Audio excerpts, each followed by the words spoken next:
We are recording. The Esoteric Lighthouse, Episode 7, Introduction to Kabbalah, Part 2.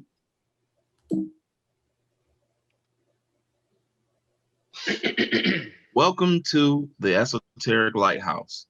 We are a group of free and accepted Masons, Prince Hall affiliated, focused on the esoteric, occult, and philosophic lessons found in Freemasonry. This being a public forum, it is not a legal interpretation nor statement of any Grand Lodge, district, or local Masonic body. Any views or opinions expressed by the panelists are solely that of the panelists and does not represent any Grand Lodge, district, or local Masonic body views or the views of its officials, to which our panelists hold membership. The agenda: TzimTzum, Charles Watson; 10 Emanations, Chris Lewis Hill; 4 Worlds, Paconi S. Bonds; Partzufim, Michael D. Williams. So we'll be starting with Brother Charles Watson. I'll hand it over.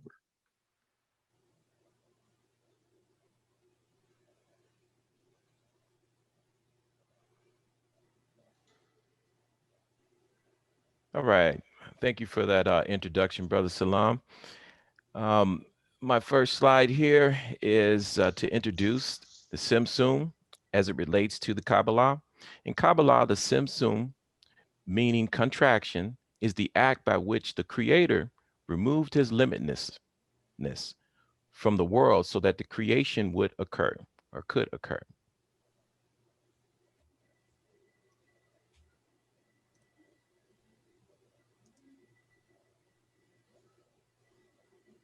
Okay, there we go.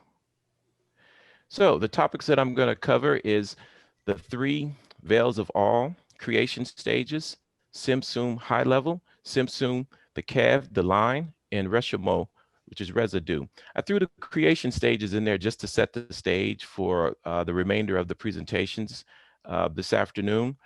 Each one of us will be going through a stage of the creation stage, so I thought I'd give a high level overview before we start the deep dive.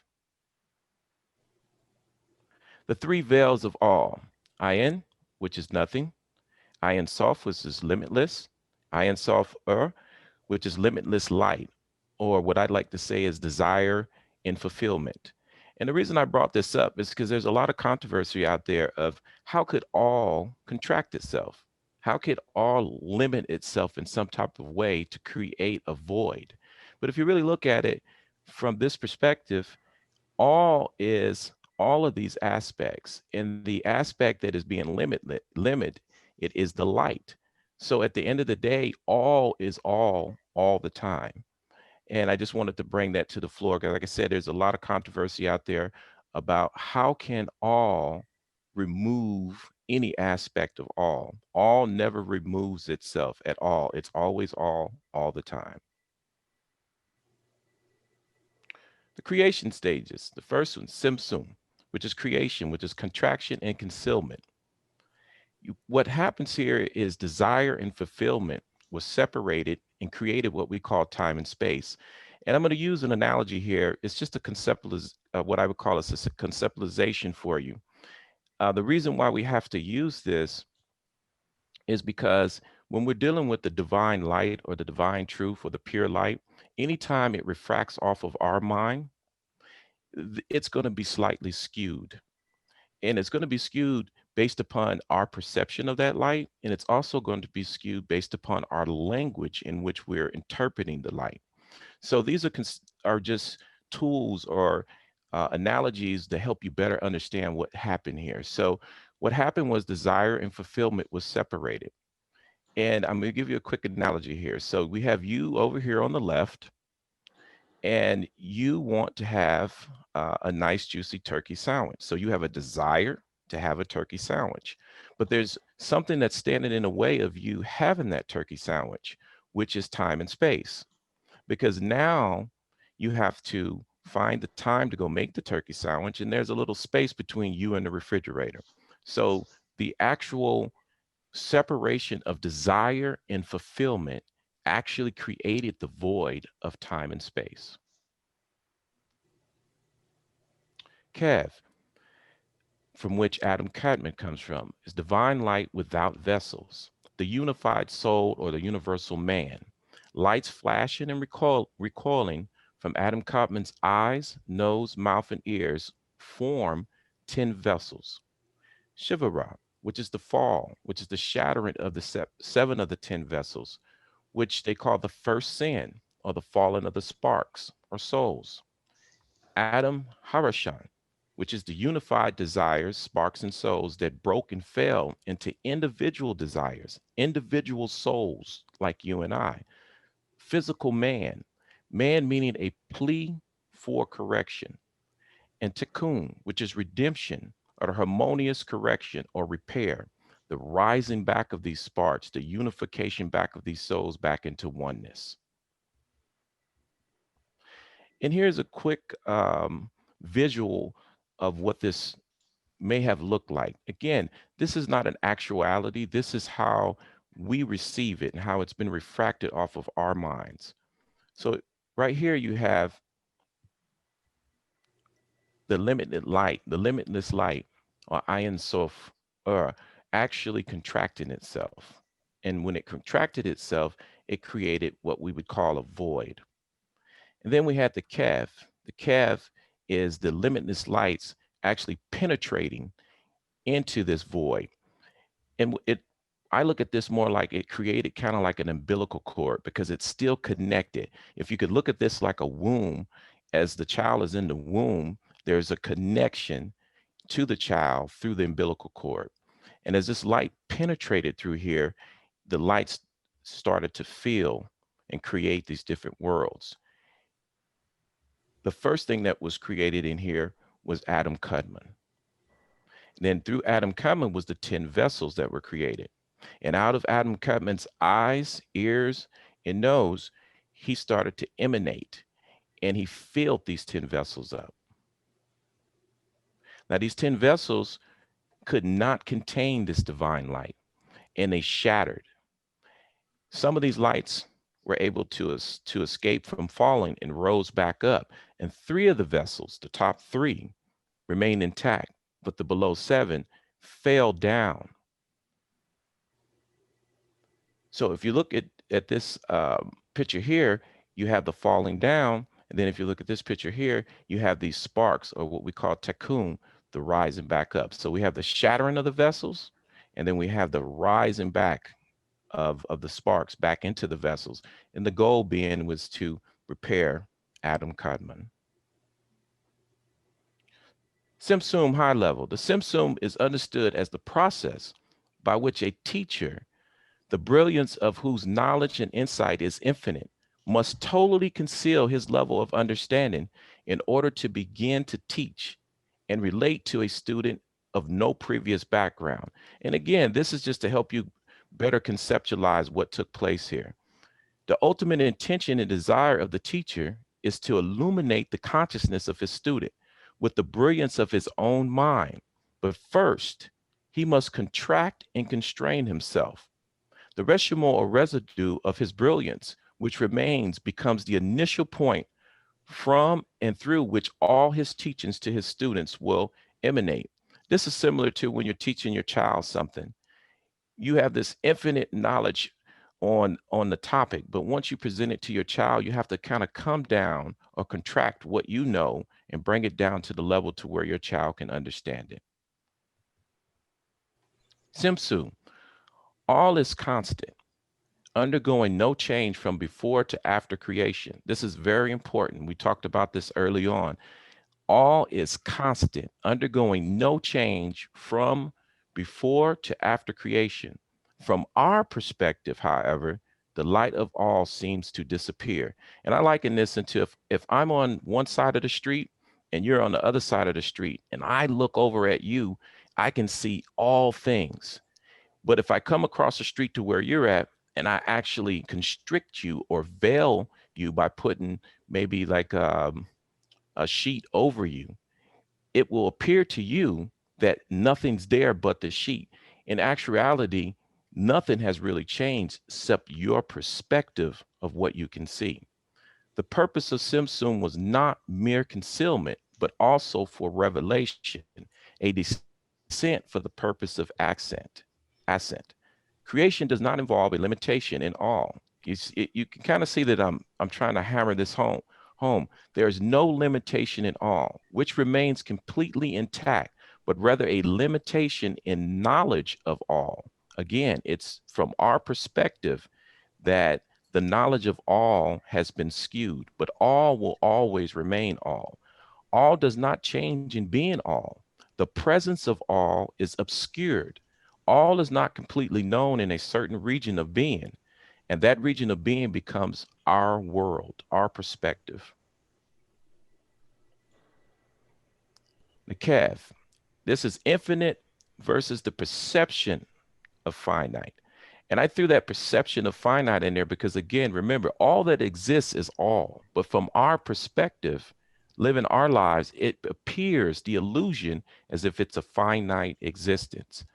The difference between a circle and a beam of light is that the circle has no beginning and no end around its circumference. One can move ad infinitum. And why is this important? Because in the beginning, all we had to represent this limitless light, how we depict that, because our minds cannot perceive limitless light. So we draw a circle because a circle has no beginning and it has no end. So around the TzimTzum was just a circle of limitless light. Then you have the calf. If you as you can see here, it has a beginning and it has an end. All straight lines have a beginning and have an end. You can see here, this is a great picture here and representation because at the top, it appears to be wider. And as it dives down into this void, it gets dimmer and dimmer and dimmer. As it starts to descend, the light that starts to descend, this is it's moving through the different worlds. And here's a really good picture to depict that as well. As you can see, as the light emanates into this void, when it gets to the center of it, that is our world. The calf, on the other hand, is a line which has a beginning and end. The calf represents the chain of worlds in the post-TzimTzum state, in which there are higher worlds and lower worlds, rather like the various rungs of the ladder. Our purpose in life is to undo the TzimTzum, to reveal, to refill the void with divine light. And there are two ways in which this is achieved. One way is to draw into the world the divine light that was withdrawn at the time of the TzimTzum. This means increasing the intensity of the light that flows through the line by gradually increasing our world's capacity to receive it. Ultimately, the world is elevated to the point that it can receive the full intensity of the light coming from beyond the parameters of the void. And the area of the void is as saturated with the manifest presence of God as it was before the TzimTzum took place. Another way of undoing the TzimTzum is to uncover the divine light already implicit in our world. Every time we exploit the very qualities that make our world unspiritual in its finiteness, physicality, and materiality toward a godly end, we bring to light its divine essence. The residue of the divine light that remained behind at the time of the TzimTzum, concealed and obscured by the coarseness of the worlds and the realities that derive from it, is thereby revealed.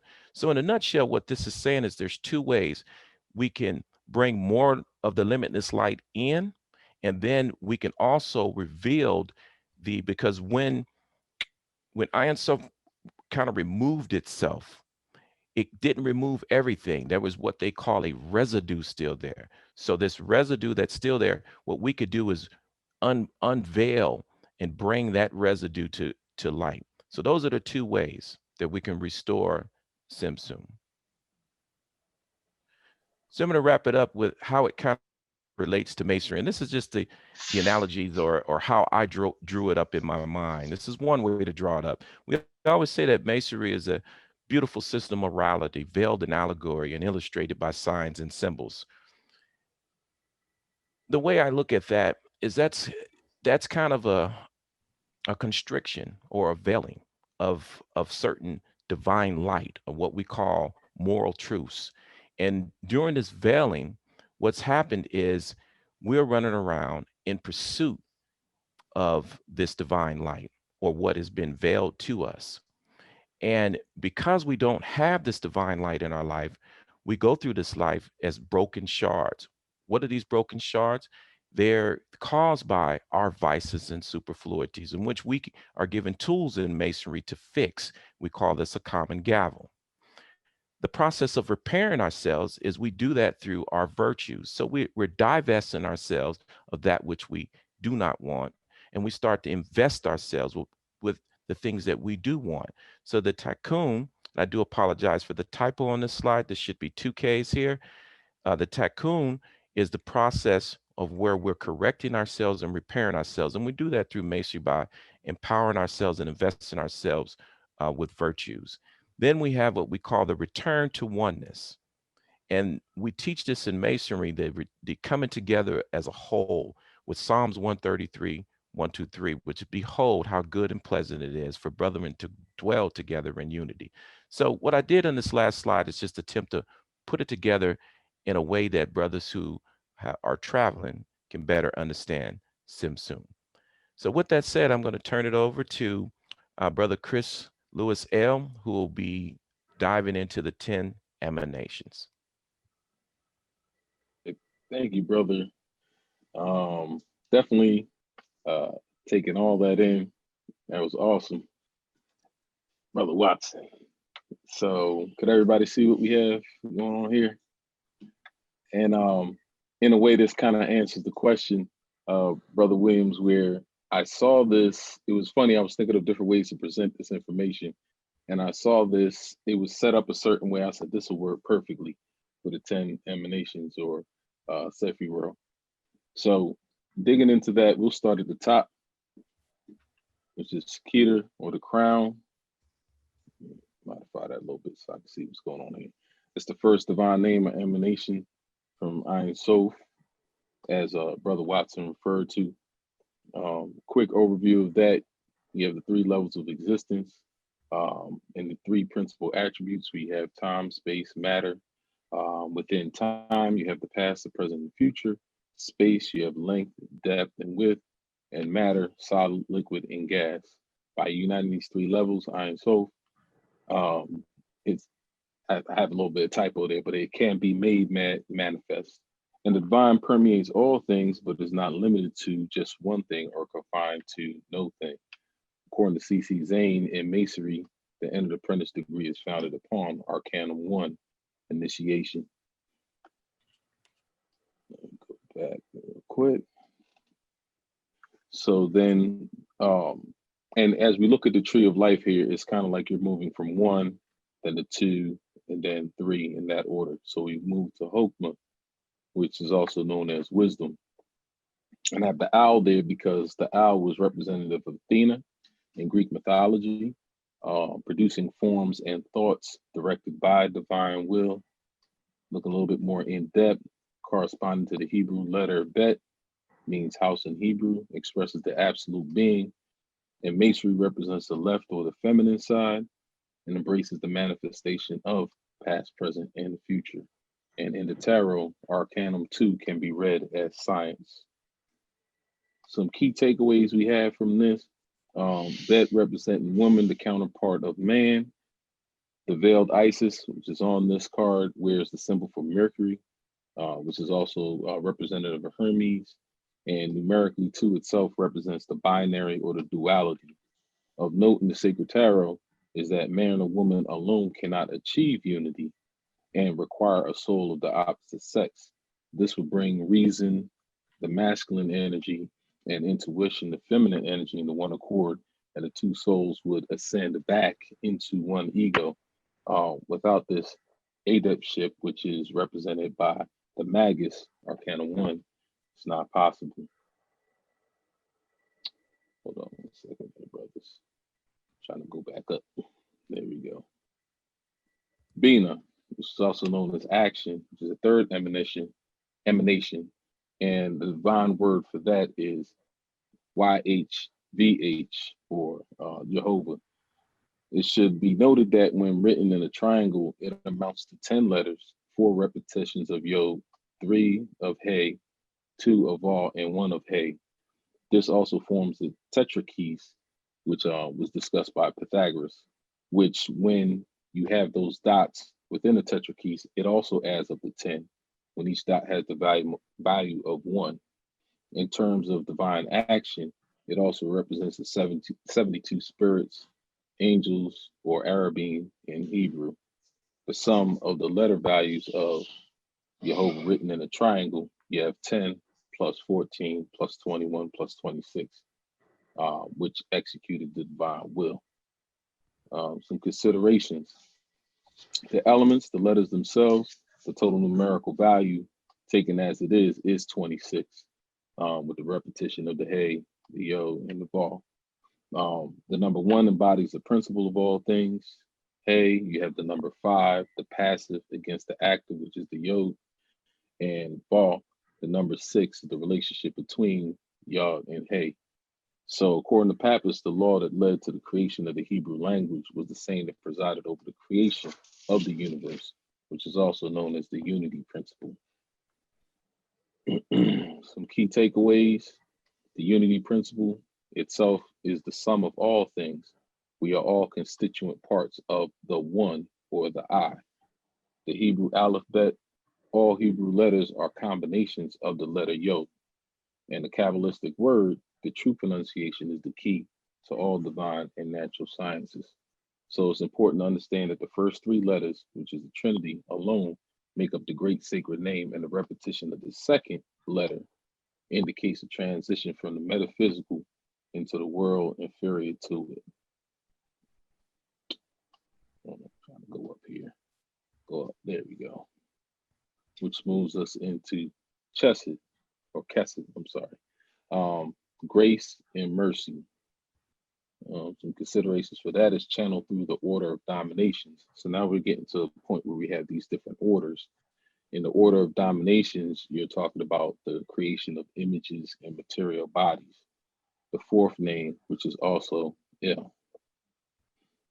Key takeaways, order of dominations is called Hasmoline. Don't beat me up, Dr. House, if I say that incorrect, but I think it's Hasmoline. Since Bina is divine action, it makes sense that Kesed follows, as this denotes the process of forming those images and material bodies. It's necessary to create the material world. And once again, we have the connection to the 72 spirits, which were necessary to bring this into being. It's represented by the 3 classes of 24. Once again, we're doing an overview, so I'm not going to get too far into those right now. We move into Gabora, which is power or gravity. According to Pappas, this is the 5th emanation or divine name, means having influence through the order of powers. The Hebrews called it seraphim. Within the sphere of Mars, you see wars, afflictions, also the controller of the elements. Being the 5th divine name directly corresponds to Hey, one of the letters of the Tetragrammaton. Also responds to the Hierophant in the Tarot, who represents the supreme organ of sacred science, uniting divine law and will. And that's from Zane. The planet that rules here is Jupiter, and if we make the connection to Greek and Roman mythology, this is the realm of Jupiter / Zeus, the god of the skies and lightning, or the heavens. One of his brothers, Poseidon, ruled over the seas, or water, while the other, Hades, ruled the underworld, which could be referred to as the land or the earth.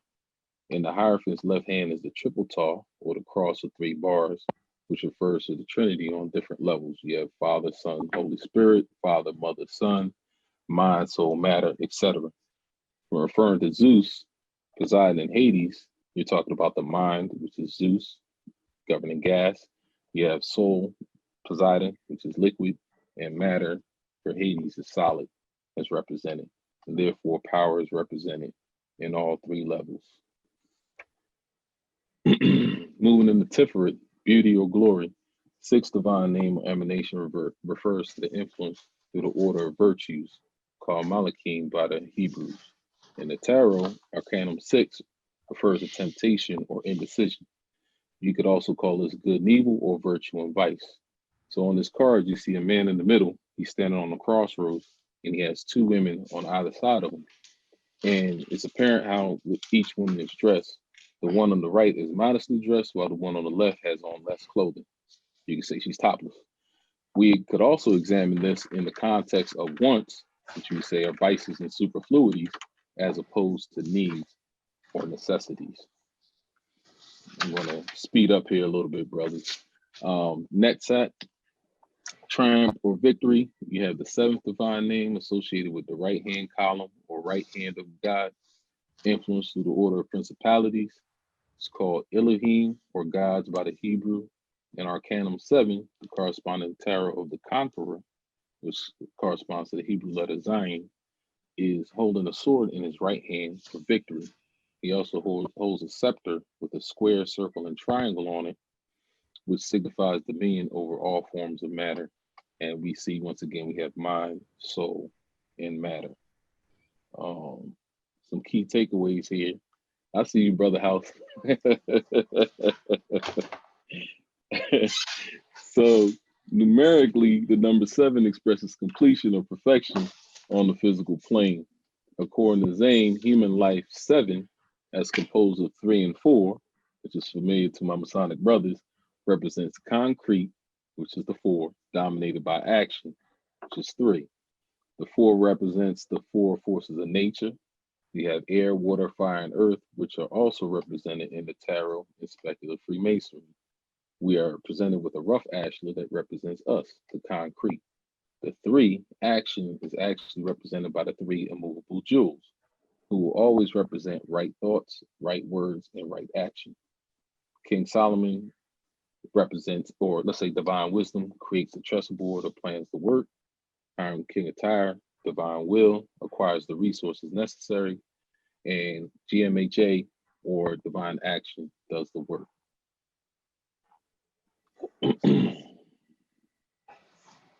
Oh, hold on one second there, brothers. Should have gone over here to hold. All right, hold, praise and confession. The 8th divine name or emanation is associated with the left-hand column and influenced through the order of the archangels, called Bene Elohim by the Hebrews. These are also known as the sons of God, who operate within the sphere of Mercury and produce the animals.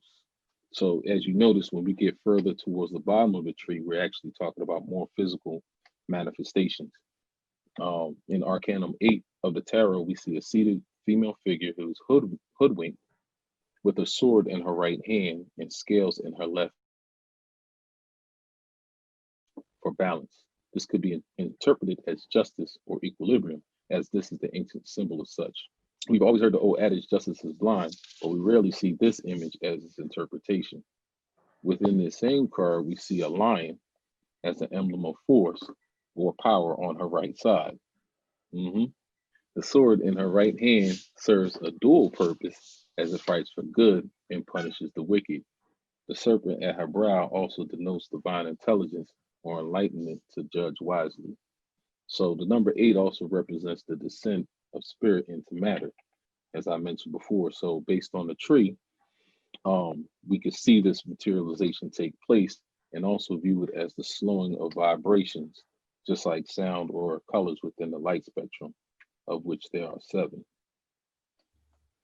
Now I get to guess it, which is the foundation or the 9th divine name of emanation, which signifies influence through the order of angels, called cherubim in Hebrew. Within the sphere of the moon, which waxes and wanes in power of influence over the spirits and minds of men, it also influences the growth and decline of living things. So, as you can see here, it corresponds to the Hebrew letter Teth, which expresses absolute wisdom in the spiritual world, according to Zane. It could also be read as wisdom or prudence. So on the card, you will see an old wanderer or sage leaning on a staff. His age indicates experience gained from a long life, while the lamp he holds represents illumination of knowledge, which is concealed behind his mantle. The staff resembles the 6th letter Vav, which also corresponds to testing, And that bugged me out when I saw that, because I looked at the letter and I was like, whoa, that's crazy. It's actually the staff. And we also know another staff, but I'll leave that one alone. The knowledge he gains by surmounting obstacles becomes the staff upon which he leans as he progresses through life. And last but not least, we have Malkuth, which also is kingdom, the 10th divine name or emanation that demonstrates influence through the anamastic order called Isim, nobles and princes in Hebrew. According to Pappas, those operating below the hierarchies are the ones who breathe understanding and intelligence into the minds of men. And so the 10th letter Yod appears here again as in the third name because 10 is the value of that letter, which is at the start of the divine name. On Arcanum 10, you see the wheel, and there's quite a bit going on there. On the top, you have a sphinx holding the javelin or spear, and that round pedestal that he's on represents the zodiac. Anubis is attempting to climb the wheel on the right, while Typhon, Set, is on the left. It's noteworthy to point out that Typhon had killed his brother Osiris out of jealousy and his desire to take the throne. So the wheel is actually the wheel of destiny, and it's supported by dual columns. And as I mentioned, the circular platform is the zodiac, while the Sphinx itself represents the amalgam of the four quadrants of the zodiac: man, ox, lion, and eagle. Last but not least, when we look at the considerations and we look at the number 10, seeing that 9 is the perfection of consciousness, in addition to the perfection of form, when you advance one more step, it's like 9 plus 1. So you have completed the cycle. And 1 being the absolute unmanifest, you're at the beginning of a new cycle. And you could also see references to Arcanum 10 in the Wheel of Ezekiel. In Ezekiel 1:15, states, now as I behold the living creatures, behold one wheel upon the earth by the living creatures with his 4 faces. And those 4 faces refer to the man, the lion, the ox, and the eagle. And the wheel itself expresses the fortunes and misfortunes of human life. So it kind of connects to what Brother Watson said, where if you're talking about the fall or the destruction of those 7 spheres, you have a situation where you have the fall represented, but you also have those same souls coming back up, and I could say ascending. So Masonically, we refer to this as ebbs and flows. Even outside the 24-hour cycle, there's the cycle of our lifetime from birth to death. So we should always be prudent to spend that time wisely in order to make it to the next cycle. Oh, I'm trying to get out of here, Brother Williams. There we go. So I'll stop sharing at this moment. And next up, we have our brother, Akoni Bones. All right, good evening. Good evening. Evening. Good evening. Good evening, brother. I don't think it's gonna give me control, Mike.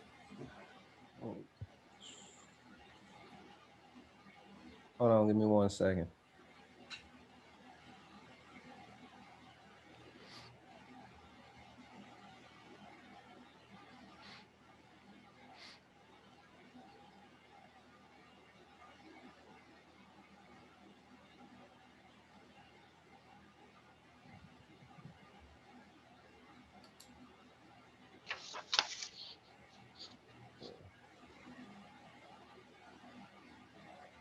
There you go. Awesome. Thank you, sir. All right. So tonight I'll be going over the 4 worlds, and I just want to preempt you with some terms and definitions.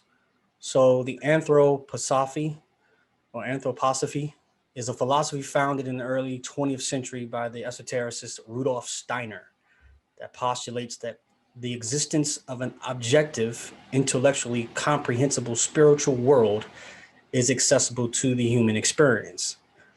Also, I'll be talking about archetypes.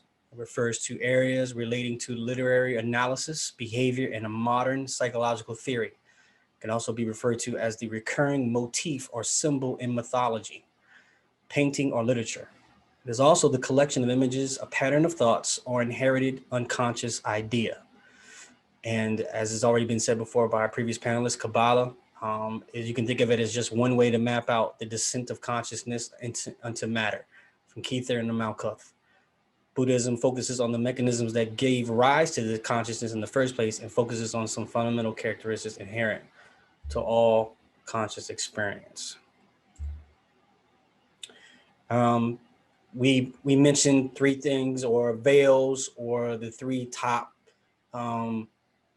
seraphim of the Kabbalah. We know Ein, Ein Sof, and Ein Sof are. It's also considered the veils of negative existence. When you look at the cessation of the flames of experience, sometimes called Narada, enlightenment involves letting go of the experience of consciousness entirely, voluntarily ending the awareness of the observer and surrendering to the no thingness or nothingness.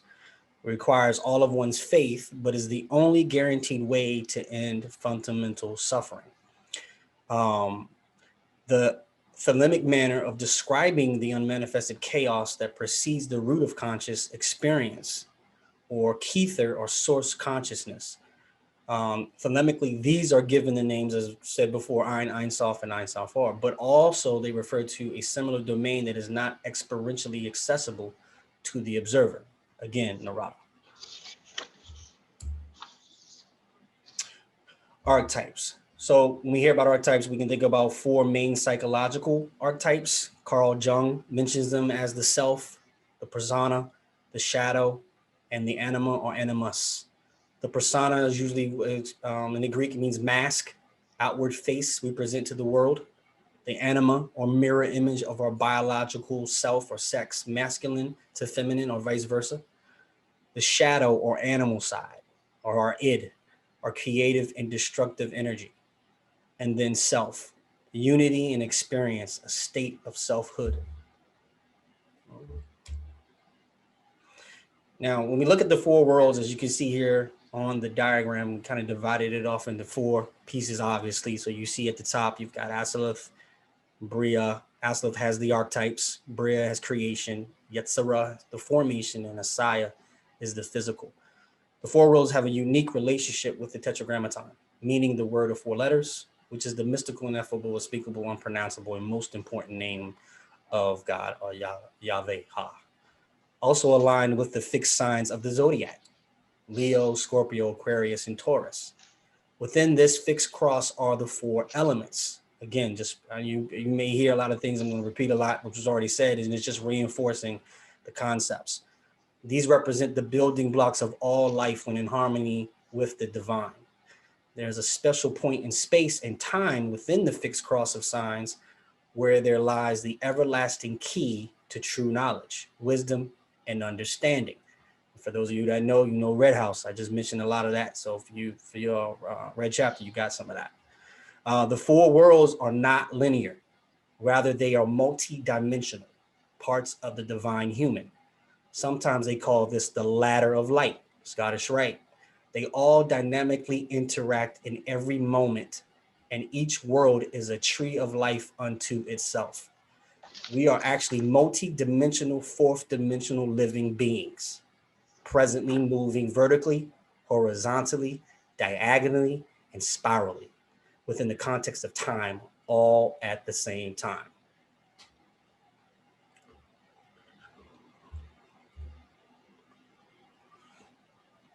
And you can see here, I did some correlation here, and we can establish some parallelism between the worlds of Kabbalah, Sephiroth, and the seven metamorphoses of the earth on which spiritual science is based. This describes the process of evolution descending from spirit into matter, Kether and the Malkuth, both from the Kabbalistic and the anti-prosophical point of view, starting with the comparison between the four worlds of Kabbalah and the metamorphosis of the earth. And you see here we have the Yod, we have Atzilith, which is the emanation, and so forth, the Chakma, the wisdom, the initial interpretation, things like that. And you get into bridging of the concept, the emotional involvement in the plans and building of the project. So now we've gone from an abstract to a concrete representation of thought here, and try to see how can I enact that which I'm learning. So I'll just go over the four worlds real briefly. As has been said, this is a world of archetypes. It is the world of Yod. It is the element of primal fire, condensation. It is a Sephiroth that includes, it includes three Sephiroths, the Kether, the Chakma, and the Banah, corresponds to the ancient Saturn. It gets attributed to Banah, or tended to be placed in Doth, or the middle pillar, which sometimes is not denoted on the tree. It's internally delimited by the present orbit of the planet Saturn, but not externally from the zodiac belt Chakma. There are thrones or hierarchy that give their spirit man substance to form the seed of the physical body of man. Man and the earth are still one. Man is at the mineral stage, having only the perception of temperature, composed by spheres of warmth or neshama, which will eventually form the body of man and the planet Earth. It is also the world that sees within itself the origin of time. Some Kabbalists divide the world into two realms, the spiritual and the material, Asaya. The former being the realm of consciousness, the latter being the realm of physical and biological nature, and man existing in between. Also the world of the husks, or Kelapot, the realm of evil. According to Luria and his followers, Asiya was originally a completely spiritual world until such time that the Shavira, or breaking of the vessels, was mentioned before, caused the Sephiroth from Chesed to Malkut to shatter and give rise to shards, which ultimately produced matter and evil, alienated from the light of the infinite God. So that's where the fall came in. And you had the accounting for the mixture of nature of our world with the word of spirit and matter, or good and evil.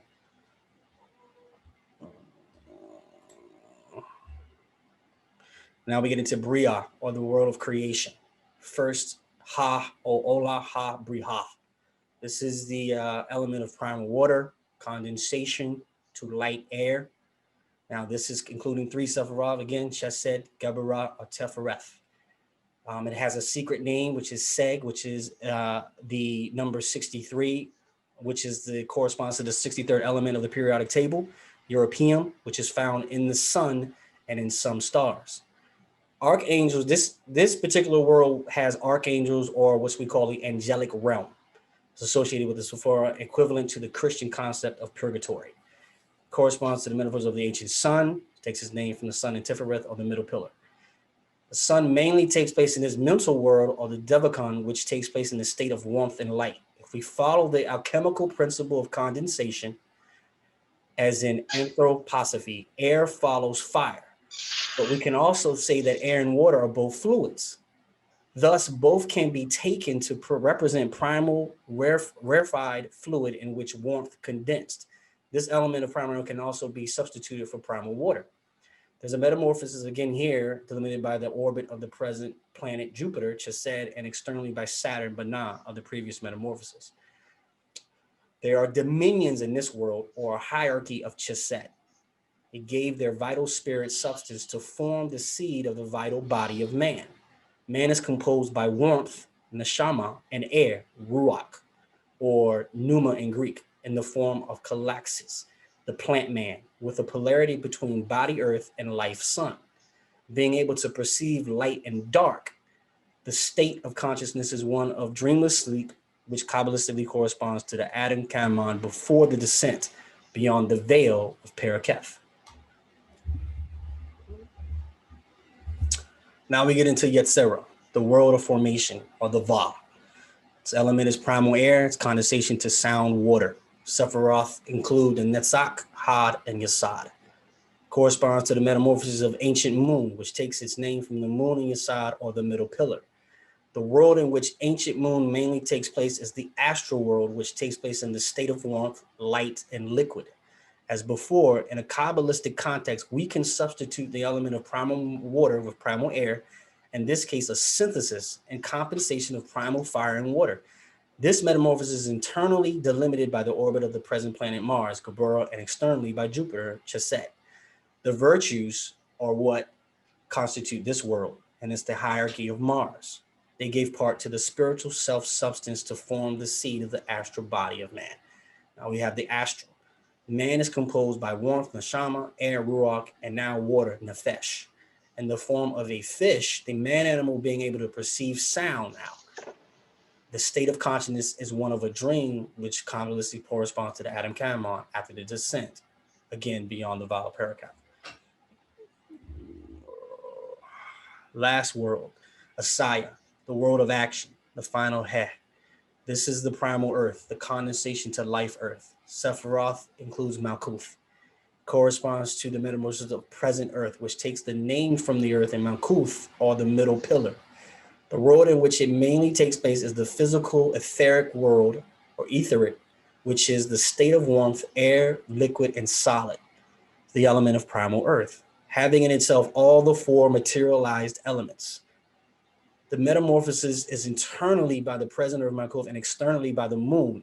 It hides within itself the so-called eighth sphere, in which all the spiritual impulses go to die.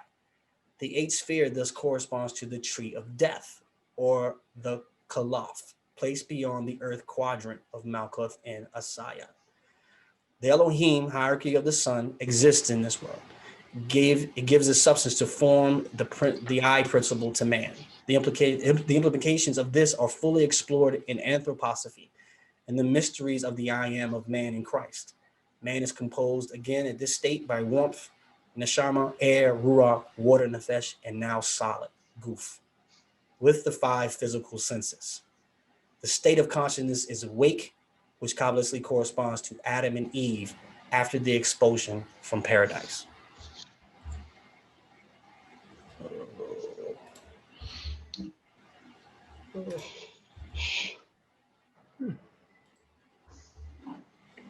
Okay, so the question is there a fifth world? Yes, there is. So there is a fifth world. It is the world of Adam Kadmon. Adam Kadmon world represents the world of God. Above Absolute, in a realm so ethereal as to be almost completely identified with Ein Sof itself, is the world of Adam Kadmon, the primordial man, abbreviated as A''K. However, not only this world, but many others as well exist in nearly infinite series between Absolute and the world of Adam Kadmon. According to Vital, even the Ganem, 9th and 10th century rabbinic sages, recognize the existence of the 10 proto-Sephiroth. These so-called 10 glimmering things are the Tatsahot, as I mentioned before, that transcend the Keter Elyon. There is no end to the number of worlds that are emanated into the void. Adam Kadmon from is abode in the highest world. It's instrumental not only in the emanation of the Sephiroth, but also in their reconstruction and repair. Lights this time from the forehead of Adam Kadmon bathe the broken vessels and actually occasion their initial reconstruction into Partzufim. As such, according to Luria, the primordial man is instrumental not only for the world's creation, but for its redemption as well. Still, it is the province of actual man and woman to assure this world's tikkun. The symbol of primordial man in Adam Kadmon is discussed in detail. And there's a book reference that'll come later, chapter 4 of Symbols of the Kabbalah in relation to similar notions in Indian philosophy. Carl Jung as well, I mentioned. And there's a couple key points. When you look at the lower face of Asaya, it's the physical world is of itself. The lower face of Yetzirah is the psychological world. Some may also call it the mental, or the interpenetrates the upper face of Asaya. The lower face of Bria is the mental. And we call that the emotional, and interpenetrates the upper face of Yetzirah. Lower face of Atzilith, the spiritual world, interpenetrates the upper face of Bria. And the upper face of Atzilith, the spiritual world, interpenetrates the lowest 7 Sephiroth of the Adam Kadmon tree, or the Adam Kadmon world. Just a quick graph here again. Just wanted to give some association here. Really see the name, the worlds, the tetragrammaton, letters, the elements, senses, zodiac signs, human bodies, tarot suits, and sacred geometry. Not going to get into all this. This is a whole nother discussion, but this is just to give you some correlation as well. Now we talk about the tree. Now, why does this matter? So the tree is a map of the soul's human journey and experience toward enlightened consciousness. There's a picture of how nothing becomes everything, which ultimately becomes physical matter, and vice versa, how physical matter ultimately becomes everything, and which then becomes nothing. And all of time, past, present, and future, we are somewhere in the tree, experiencing a moment, then moving to another moment in a time to another place, and the tree. It is a personal journey and yet also a universal journey. It is the journey to understand ourself, our relationships, our planet, and the cosmos in relation to the creator of all that is. It is a physical representation of the step-down process through each sephirah, where a differentiated spectrum appears. The step-down of visible color begins with Keter, and so the tree of life is formed. I believe this is my last slide. So I wanted to bring back some actual implementation, again, concrete from abstract. So the 24-inch gauge, how does this apply? So as you can see here, you have the worlds and you have the activity that appears in each world. The final goal of evolution, which forms matter, ascends again to spirit in conscious manner. In other words, as the process of tikkun or Kabbalah, the restoration of or reintegration, it starts in Asaya and ascends towards Asaluth. Asaya is the ascendant half of evolution from matter to spirit. Man passed from material thought to physical world, living, thinking in the etheric world. Yetzirah corresponds to the condition of future Jupiter in the astral world, which is the next metamorphosis of the earth, its next overall incarnation. Man will lose the physical body and will ascend to the rank of man angel, acquiring the spiritual self, corresponding to Kabbalistic neshama. State of consciousness will be imagination, which is moon clairvoyance, or yasad, in full eye consciousness. To meeting one's own holy guardian angel, Kabbalah, as it is sometimes coined, or anthroposophy, imagination. Bria is future Venus in the world of thought, the inferior mental, which is the sixth metamorphosis of the earth. Man will lose his etheric body and ascend to the rank of man archangel, acquiring the vital spirit, corresponding to Kabbalistic Cha. The state of consciousness will be inspiration, clairaudience, or Tifereth, and full eye consciousness. And lastly, Atzilith corresponds to the condition of a future Vulcan world of reason, higher mental. In the orbit of the sun, Tifereth, which is the seventh and final metamorphosis of the earth, the man will lose the astral body and will ascend to the rank of man archai, acquiring the spirit man, corresponding to Kabbalistic Yakara. The state of consciousness will be intuition, consciousness banah, full eye consciousness, which will transcend himself in a god. Kabbalistic, this world corresponds to the gnosis of Da'ath, will reach for the veil of the Ancient of Days beyond the abyss. In closing, spiritual evolution will proceed again in the unmanifested beyond creation. The veils of negative existence, Ein Sof Ein and Ein Sof Ar, or anthroposophically speaking, with the great cosmic night, Mahapralaya. The world, the heavens, and the beings will return to the spiritual seed, waiting for the beginning of the next planetary chain. This could almost correspond to the four worlds or aspects of existence, which we see now: political, economic, social, and culture.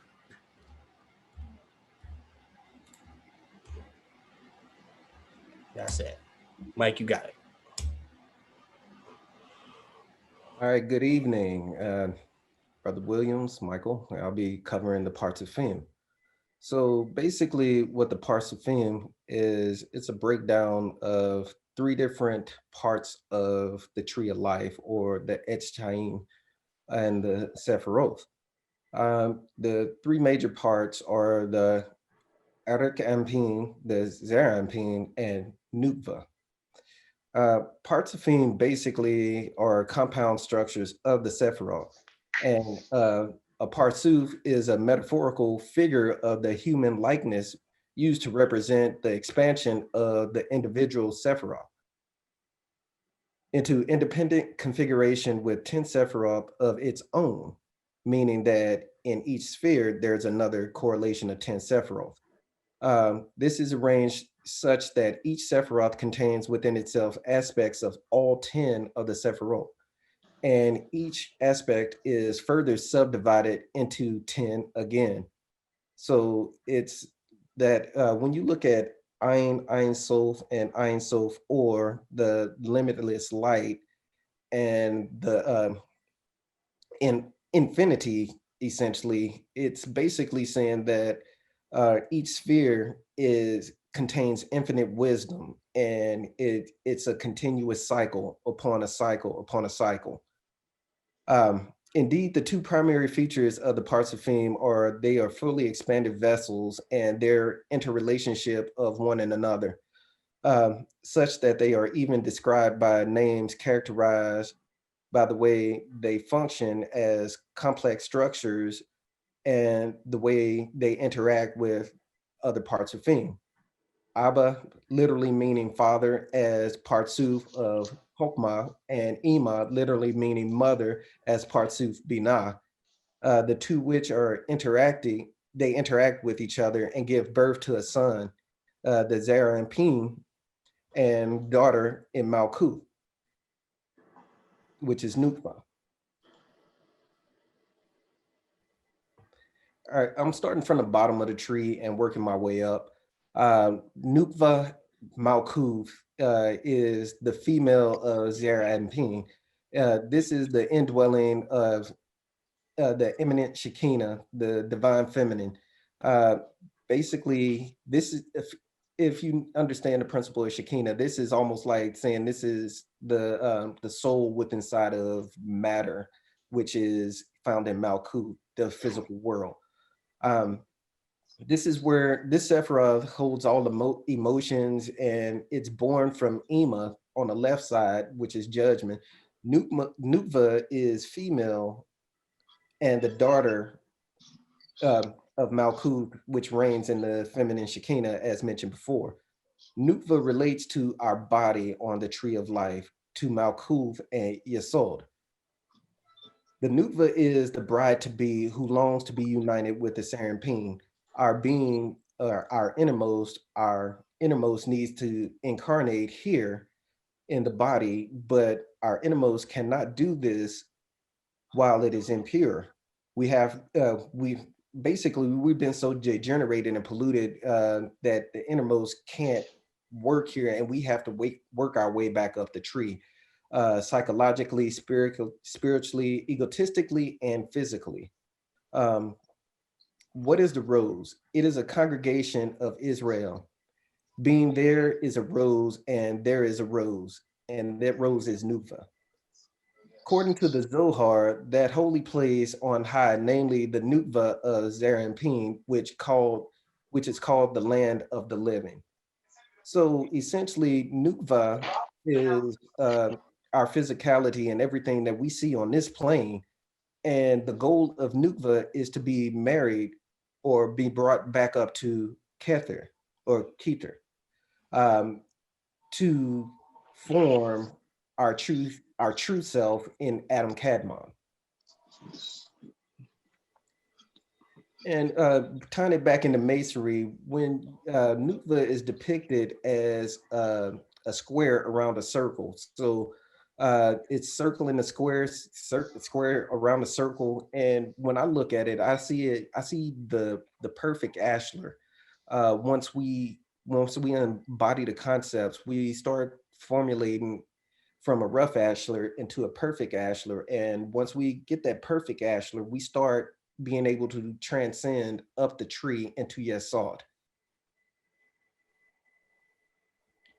All right, moving on to Zerampin. Zerampin in Hebrew literally means lesser continents. In Greek, it means the microprosopos, the fourth Partzuf, or the face, is the Zerampin. Zerampin is represented by the Sephiroth Hesed, Geburah, Tiphareth, Netzach, Had, Yesod. These six Sephiroth together form what we call the Zerampin, sorry, typo, the child of Abba and Ima, the son of the Arikampin, the father. So I've highlighted here with another square. This square here is just a representation to show you where these six Sephiroth on the tree are located. And these six Sephiroth on the tree also contain the seventh Sephiroth, which is in Tiphareth, which is the sun. This is also the main seven planets that make up the 7 days of the week: Monday, Tuesday, Wednesday, Thursday, Friday, Saturday, and Sunday. Essentially, when you look at the Zerampin, you're looking at the days of the week. and how we live and we travel throughout basically the 10 Sephiroth, which at one point was marked off by our solar system. But these particular 7 are how we travel throughout life on a day-to-day basis, and we pull from left to right, up and down, side to side, as was mentioned before, through these different quadrants of the Ping on a daily basis, on an hourly basis, and for the most part. This is where when you look at the tree, as was mentioned by Brother Akoni, that inside of each one, there's a different world. And as I mentioned, inside of each one, there's a different world. And when you look at the Ping, it breaks that down on how you travel. Another interesting thing about this is that this is also a term that I didn't put on a slide. However, these 7 Sephiroth represent the chariot of Ezekiel, as mentioned by Brother Chris Lewis L. The chariot of Ezekiel has the lion, the ox, the eagle, and the man. And what it forms is a Merkaba, a wheel within a wheel. When you look at the hexagram is actually a spinning figure, and so is the Zerampin. And as I mentioned earlier, we spin throughout the day or the days of the week, just like the Merkaba. Now, the Merkaba actually goes deeper than that, but just to put you into context that the Zerampin represents more than just these 6 Sephiroth, but it represents the cycle of time, and it represents our motions through these cycles of time and our motions through life, being the vehicle of Earth or Nukva.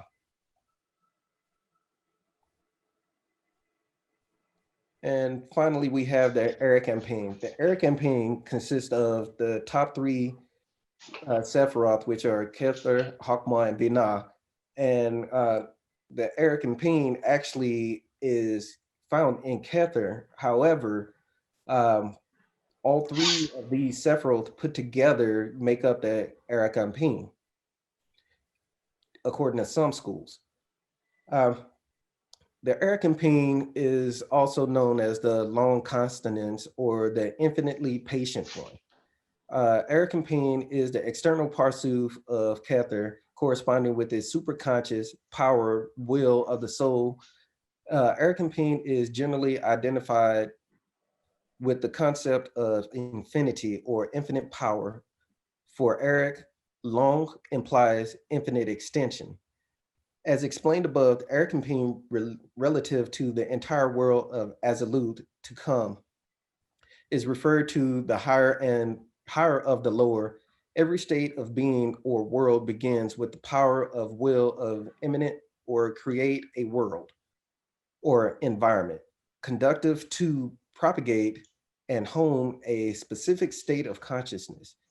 The inherent patience of the Erekamping is the patience necessary to allow for a totally new realm of reality to develop and mature into being. The term Erekamping or long face derives from the biblical phrase Eric Ampiam, literally long nose implying a long breath, while the idiom short breath implies a state of anger due to impatience. The long breath implies that the state of infinite patience implies a state of infinite patience and mercy. In fact, the 13th principle of divine mercy is symbolized in Kabbalah by the 13 parts of the beard of the Erekamping, as will be explained later. All right, that concludes my presentation and all of our presenters. I'd like to thank everyone for putting together some thorough slides. Currently this month, we have quite a few books we're reading, and I forgot to add one, which is the Sacred Tarot. If Brother House could show that, it's by C.C. Zane. And we also have the Kabbalistic Encyclopedia by David Goodwin, The Symbols of Kabbalah, Philosophical and Psychological Perspectives by Sanford L. Drumb, The Kabbalah, Secret Tradition of the West by Papus, The Secret Doctrine of the Kabbalah, The Recovering the Key of Hebraic Sacred Science by Lenora Leet. And that concludes our presentation for tonight. And we're going to go into a panel discussion. Hope you enjoyed what we put together for you tonight. Good stuff, brothers. Good Good evening, bro. stuff. And yeah, man, I felt like a student up in here, man. You saw me, brother Watson. I was like, Huh? look. Yeah, I was like, shoot. Great job, brother. Yeah. Outstanding. You guys, Outstanding. you guys are Well, awesome. Well, Right. it was some this topic here. It's we touched on a lot briefly. Yeah. And I just want our viewers to know that this ain't it.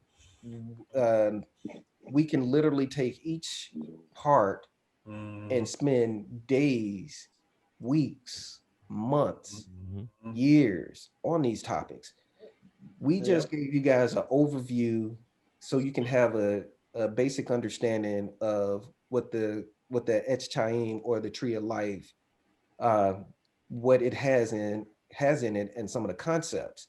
And it has infinite concepts. It's concepts on top of concepts, and it's a lifelong study. And I believe that everyone who wants to really know themselves, they should embrace some of these teachings and start to really evaluate yourself. To me, I look at the Kabbalah as the chamber of reflection. And each portion of it, you have to reflect and you have to take it inside yourself and build upon it. And one thing I didn't mention when I had the slides up is when you look at the how the Partzufim are broke down, you have that first emanation in Nukva with the square on it. To me, I see the blue lodge on that portion.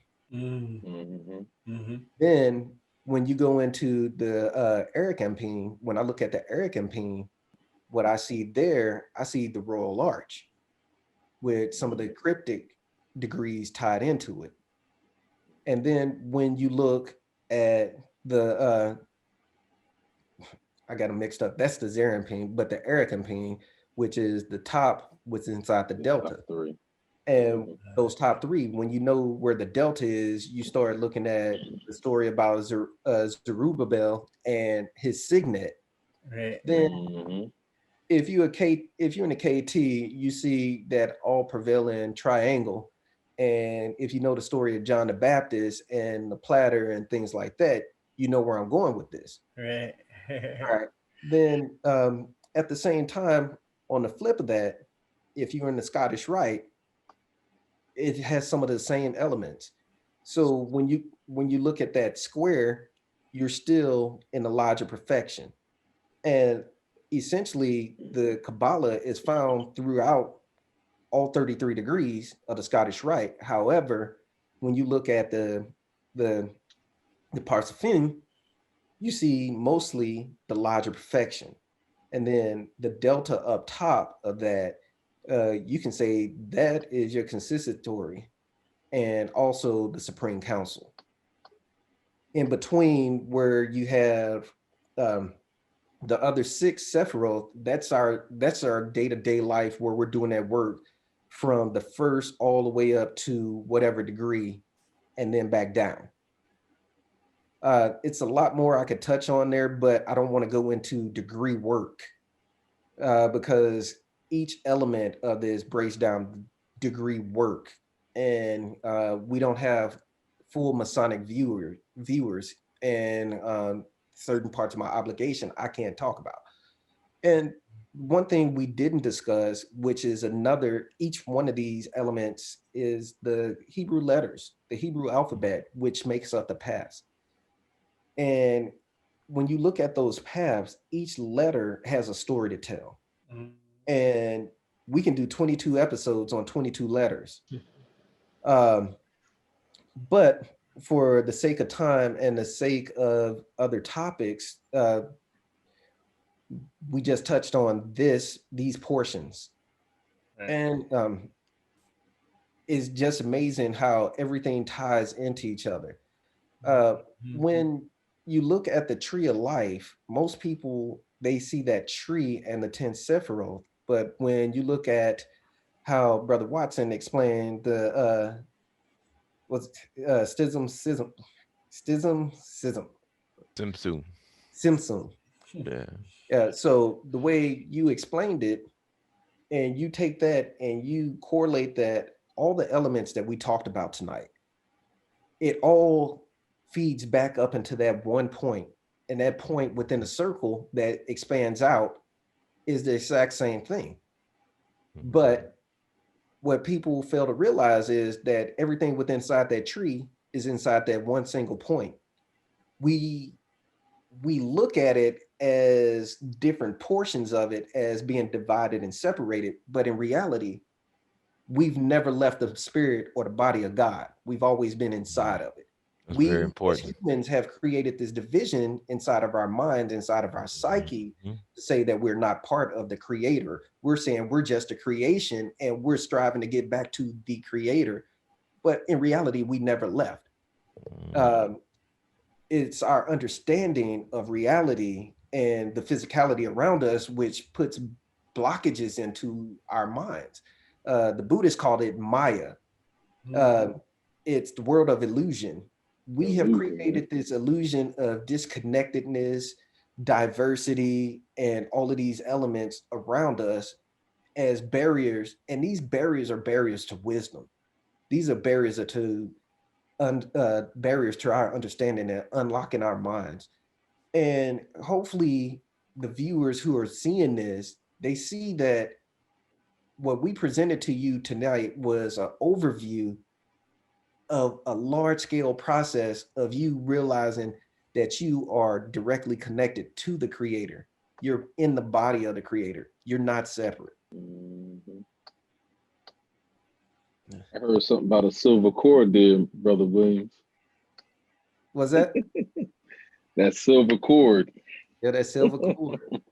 Hey, It was never detached. can y'all hear me okay? Yeah, we can hear you. We can Yes, hear sir. you. I'm Brother Salam Al-Faiz from Wisdom Lives number 57, Detroit, Michigan, Prince Hall affiliated. Just wanted to ask that hard question, which may seem like a stupid question, which I asked in private. Where and when is this tree? Anybody want to chime in? I think we dove off into that just a little bit, I think. You know what I mean? When you say, and I think I let somebody else bite it before I go in on it. Because it deals with, I understand where the question is coming from, but it's a lot of ways of looking at it. You can look at it from the illusion, or you can look at it from the reality of it. There is no when and where. It's You know what I mean? It's just all. Like within all, there is no state called where. I think I talked about this in another show. Where is a place designated from another place to and fro? So if I said, where is Brother House? Brother House is, where he's at. And I can only say that because he's not where I'm at right now. But if House was everywhere, then he would not exist in a state of where, because there would be no to and fro. And it definitely wouldn't be any when. So, I don't know if that's going to help much, but that's the reality of it. But I understand from the illusion why one would ask that question: when and where is this tree? It's always been, and it always will be. right. Well, Well, go ahead, House. I've been talking for a minute. well, what I say about that, it's good that Brother Watson said illusion. The biggest thing is there's an illusion overall of separation. Um, Brother Watson gave an example of I'm here and he's there. And we've created these words to basically describe me not being where he is and where he's not where I'm at. But the thing is we have to look at this as a whole. And by looking at it as a whole, we look at, simply put like this. Right now, we're all within the earth, and the earth is within the Milky Way galaxy, and the Milky Way galaxy is within what we have given a name called the universe. Well, all of those things are contained in the universe. So there's no way to separate myself from the universe, because ultimately I am inside the universe, but within what would be deemed a cell of that universe. Just like, for example, if I scratch myself and I start to bleed, well, my body's naturally on itself going to start the repair process by bleeding, by uh, uh, clogging up that spot of blood with dry blood, and then eventually becoming a scab and healing itself. I consciously did not say, "Hey, arm, start repairing yourself." It started doing itself, doing it on its own. Mhm. Well, those cells, or beings, we can even call them, because obviously they're intelligent enough to know, hey, I need to start working right now to repair this injury or this scratch or whatever. Those beings are a part of this one body, but they are obviously working separate from me consciously still over here writing or doing whatever I'm doing. So we have to understand that the tree of life, the 10 emulations from the Ain, all the way down from the Ain Sof, or to Keter and Chokmah, Bina, and so on, are simply a way of describing different cells within the one existing being. So the universe we can use as this one existing being, and we have all these billions and billions of what we call planets, what can also be considered cells within this one being. Yes, everything's operating on its own, it's doing its thing, blah blah blah blah. But that only goes back to the example of the cells that's repairing the one body. Just like right now, I'm not consciously telling my heart to beat, but my heart is beating. So understanding that lets us know that the heart is beating and it is working within the being of this person or thing that you call Robert. Well, the earth and the people and everything within the earth is just other cells or other beings operating within a bigger cell that we call the earth, operating within the oneness of the creator. Yeah, and that's the beauty of it too. Yeah. As Brother Williams was saying earlier with the Partzufim, the beauty of that is it talks about how you have these 10 roofs in each one of the stages. It's kind of like I look at it as like a rabbit hole, you know what I mean? But it's a duplication. Like if you go back to the example that Brother House used was the cell. That cell is every bit of me. My Mm-hmm. cell is every bit of me, and it's kind of like how the Partzufim is. It's its own little face, but every one of those separate roofs has the 10 emanations in it. You know what I mean? And it's like, and if we go a little bit further than that, we say that if you put it out there and you say, well, the universe, every little part of the universe is a cell. It's just a cell, and it's all really the same. It's from our perspective, it looks different. When I look up, I see the sun, I see the stars, the moons, and from my veiled perspective, from how the pure light has been contracted from me, the illusion says that, hey, um, I'm separate from this. It's out there and I'm here. But at the end of the day, all there is all. That's every school of thought I go through, I try to keep that in mind, because if not, I'm looking from um, as the analogy I used earlier, I'm the one across the street with the blanket over my face. Nothing's really changed. All I see is the blanket, but really reality is still there. And that's the real goal of us. We're forgetful beings. That's the best way to put it. we have forgotten who we really are. And so this whole goal is just a remembrance.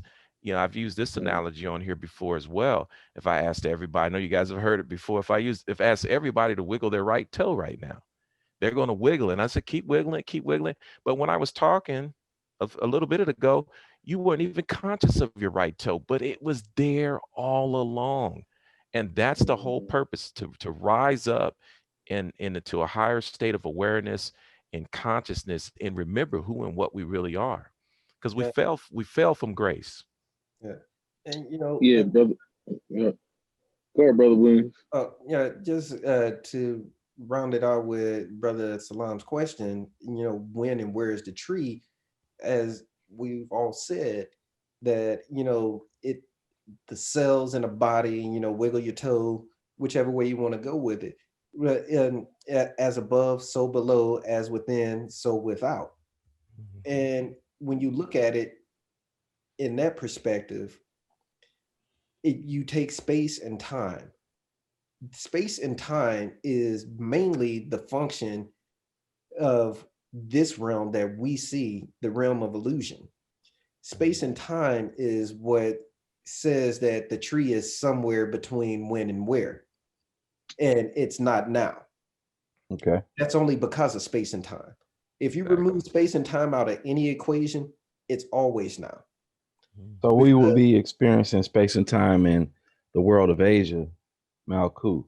Yeah, right, exactly. In the world of Nukva. Nukva is the only place you're going to perceive space and time. You're not going to perceive space and time outside of Malkuth, because as you transcend to higher levels, space and time become irrelevant. Everything becomes irrelevant once you get to your salt.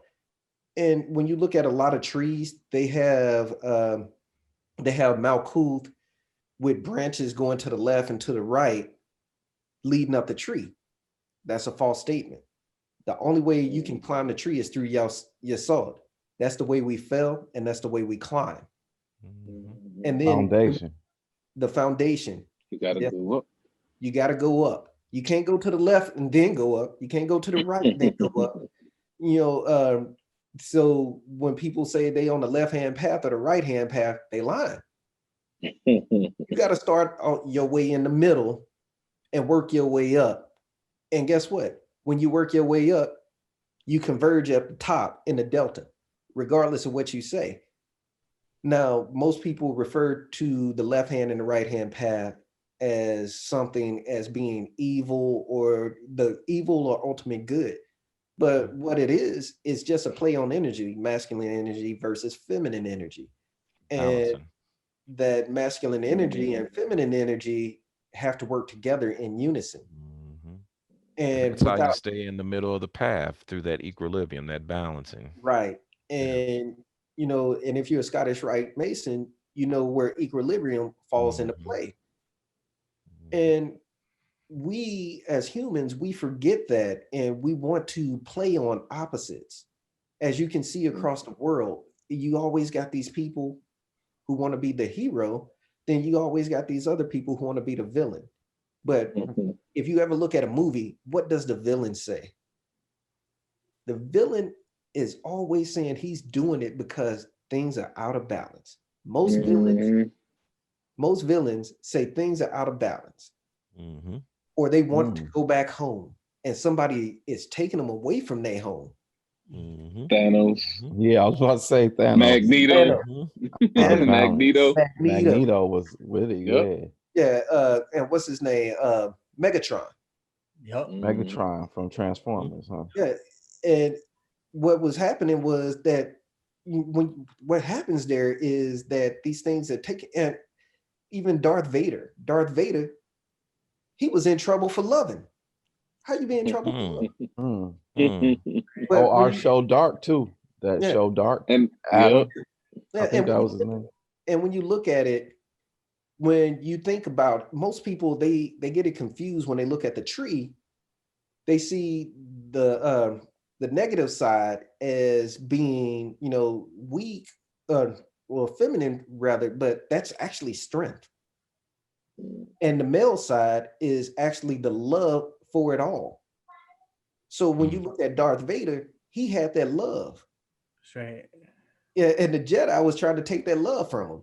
Mm-hmm. That's right. He saw the bigger picture. And I'm not saying that, darkness is evil. I mean, not darkness is good and good is, what Eddie Murphy saying, vampire movie he did back in the day. Vampire in Vampire Brooklyn. We talking about Vampire in Brooklyn. Yeah. Evil is good. I'm not saying evil is good, but what I'm saying is that Well, Uh-oh.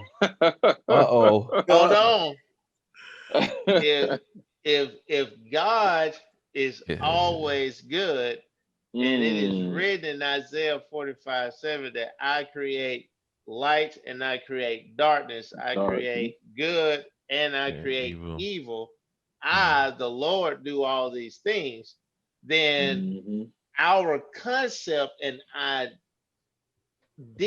of what is evil itself is not evil, because he used Satan in Numbers chapter 22 as an agent of good to be an adversary for that which was good, to prevent God's children from doing something wrong. So when we look at the word adversary, we look at, which is actually the Hebrew word Satan, it's adversary. Mhm. When we look at that word adversary, we automatically, in our way of looking at things, as a decisive, well, a bad word, or could be an evil word. But think about this: Mhm. a lion that is in a cage, that cage becomes an adversary for that lion because it cannot go beyond that point. So, do you want that lion to stay in that cage, or do you want that lion out in the same room with you? I was looking at a lecture and it talked about the Sephiroth Hesed as being the cage and Gibor being the lion, meaning strength and flow, and then Hesed being like holding it back, putting some restriction on it. well, Just want to chime they in on that. balance each other out. So when you look at Yeah. the Sephiroth, when you got one on the left and one on the right, they're balancing each other out, and Mhm. that center pillar is like it's like the pendulum, or not the pendulum, but that baseline on the scales of balance. And those Okay. two lower Sephiroth on the left and the right, they actually represent the kidneys. They're in the Yeah. level of the kidneys, and you have to balance that water of Yesod between those two. Mm. And Neo and Mr. Smith. yes, Right. Neo and Mr. Smith. Go Mhm. in. I Yes. want to hear more. So So your real quick, kidney, yeah. oh, All right. your- I wanted to get to the last part of his question when he was talking about when and where, real quick. Mm. okay. And think about it, Brother Salam. Uh-huh. If you left the Earth and you were in space, looking down on the Earth, Do it often. how can you tell whether it's daytime or nighttime? Would you see the passage of time? No. No. See, So and just that's think the about thing. it as That's the thing, because somebody, I think it was Herman, brought up a question on Facebook about What is the time? changing of the time or whatever. And the thing is, time is an illusion. We on Earth, we utilize the rising and the setting of the sun as our timekeep. But the thing is, we know that the sun does not rise nor set. It Right. is based on how the Earth and its rotation and its tilt and all that. Right. Well, in space, what then would be your timekeeping mechanism? There is no timekeeping mechanism in space. And that's what we have to understand. And with that question, when and where is basically just figments of time.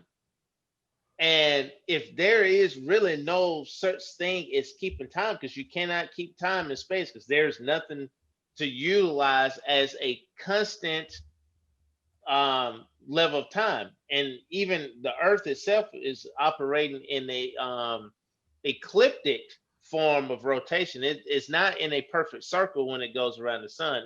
Sometimes it's farther away, sometimes it's close to the sun. So, and that's how we get our different seasons. But in space, there's nothing that is at a constant rising and setting or way that we can keep time.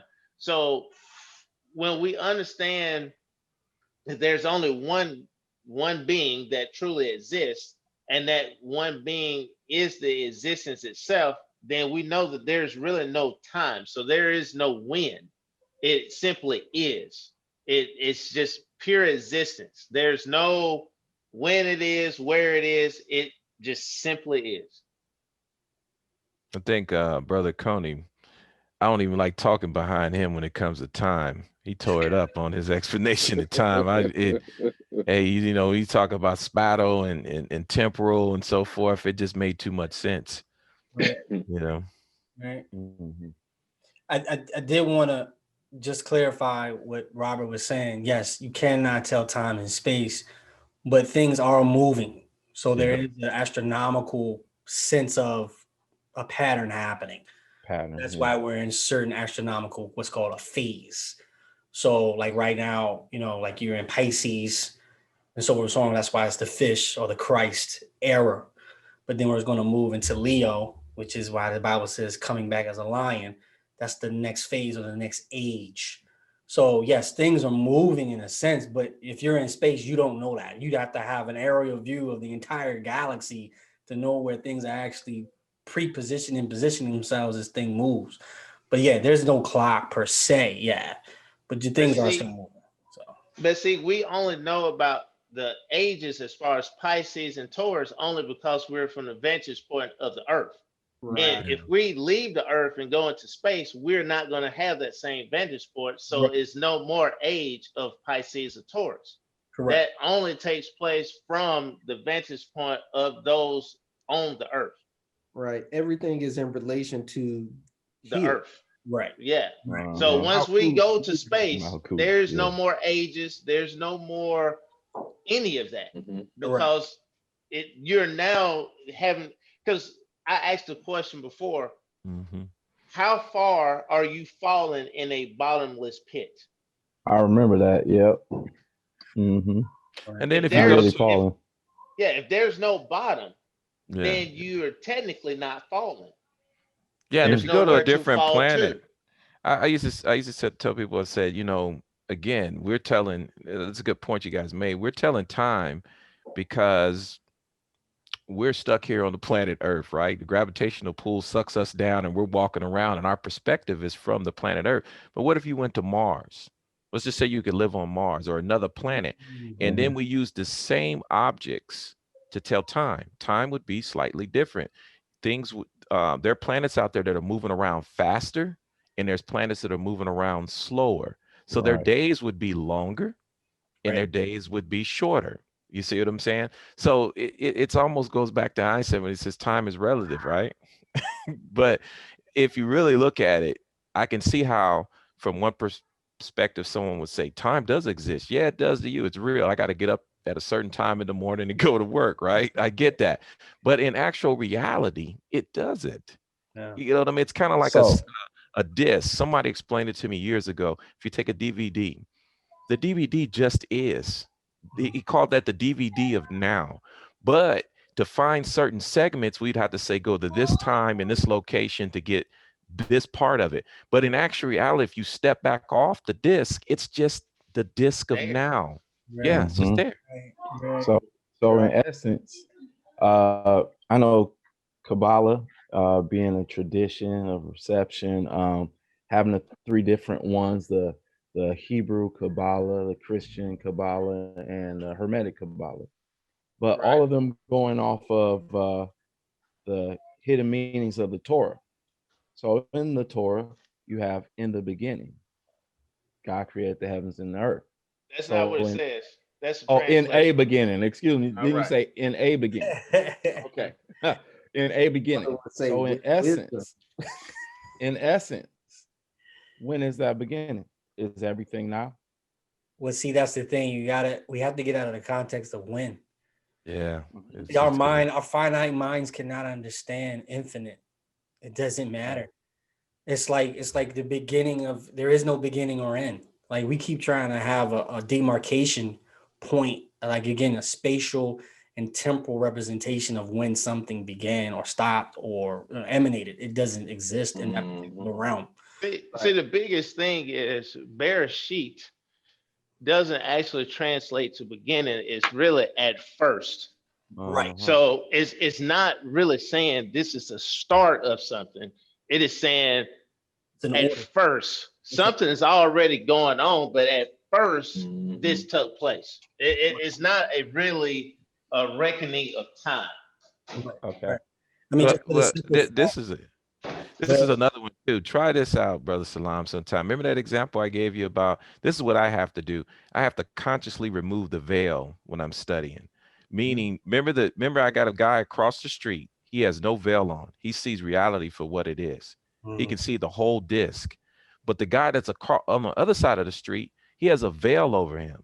He can't see things. And so the moment I lift the veil, he may call that the beginning.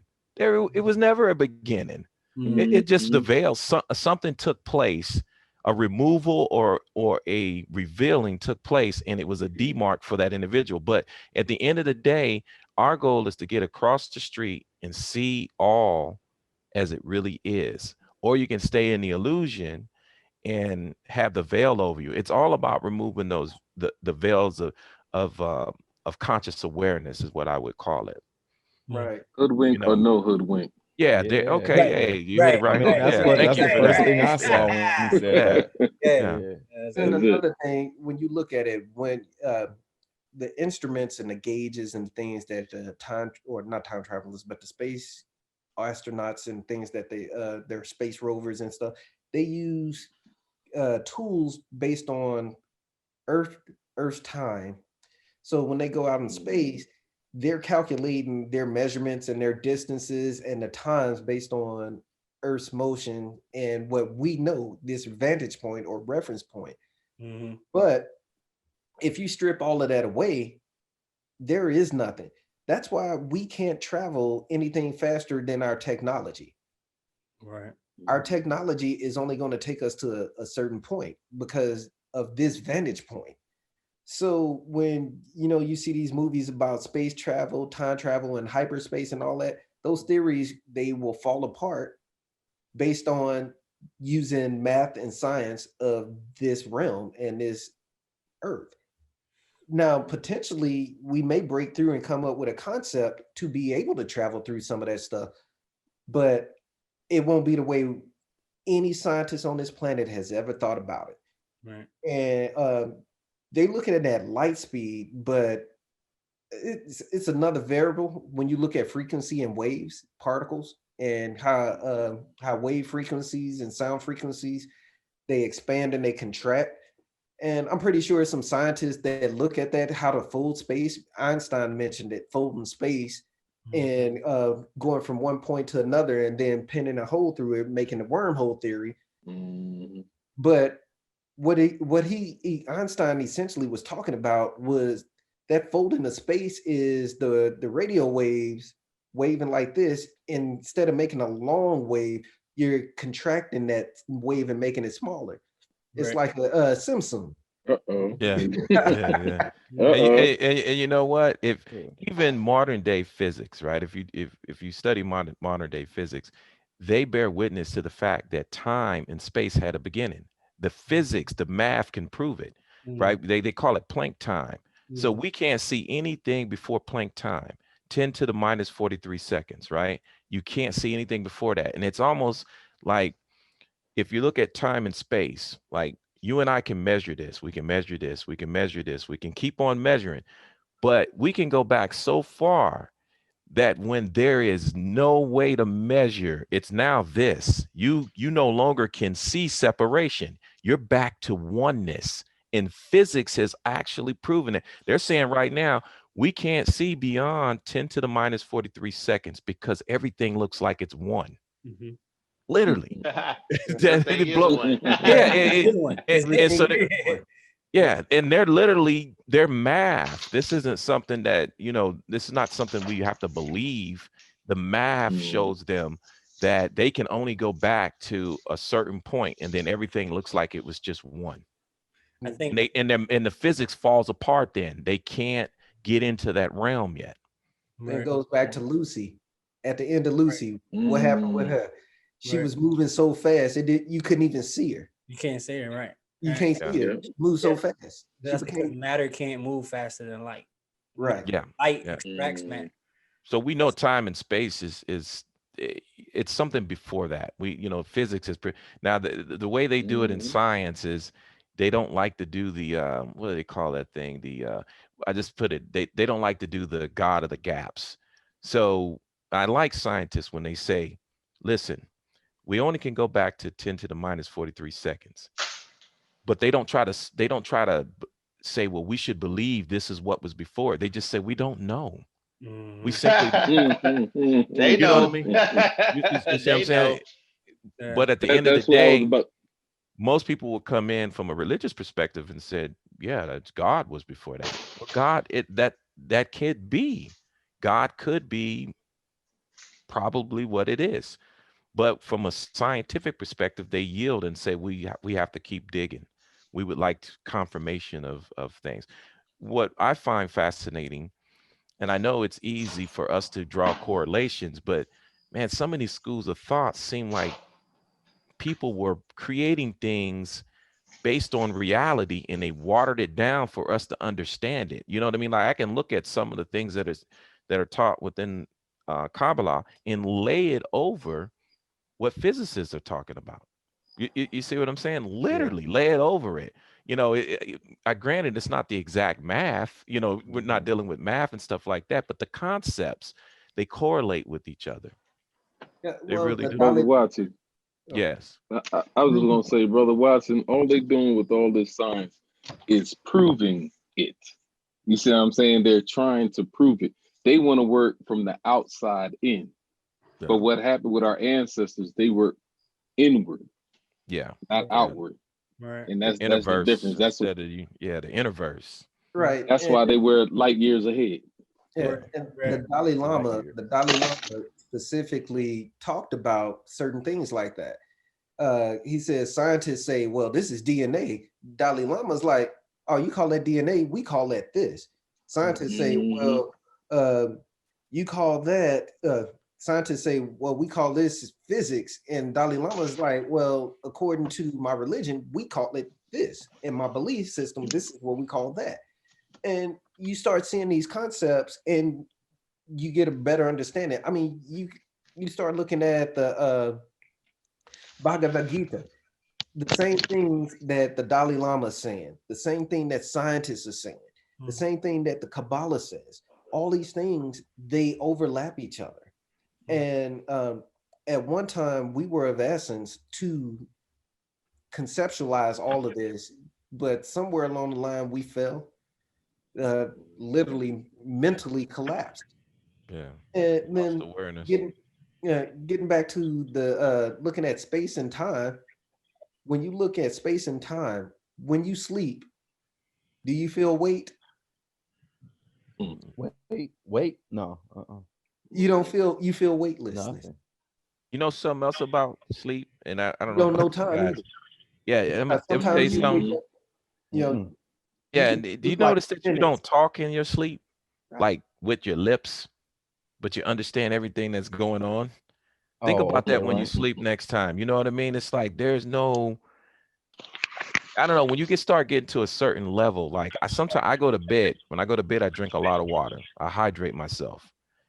And some people say, don't drink a lot of water. Well, I do because I want everything firing up here. I don't want to be dehydrated. And Mhm. so when I go into my sleep, when I go to bed dehydrated, my dreams aren't as vivid. And I don't have as much, I don't know if I want to say control, but there's times in my dreams where I feel like that I'm in somewhat of in control. Now, I don't know if you would call that That's lucid um, dreaming. a lucid dream. Yeah. I have a Mhm. lot of lucid dreams. That's Yeah, good. yeah, and Yeah. me too. And I do the exact same thing. I drink a glass of water before I go to bed.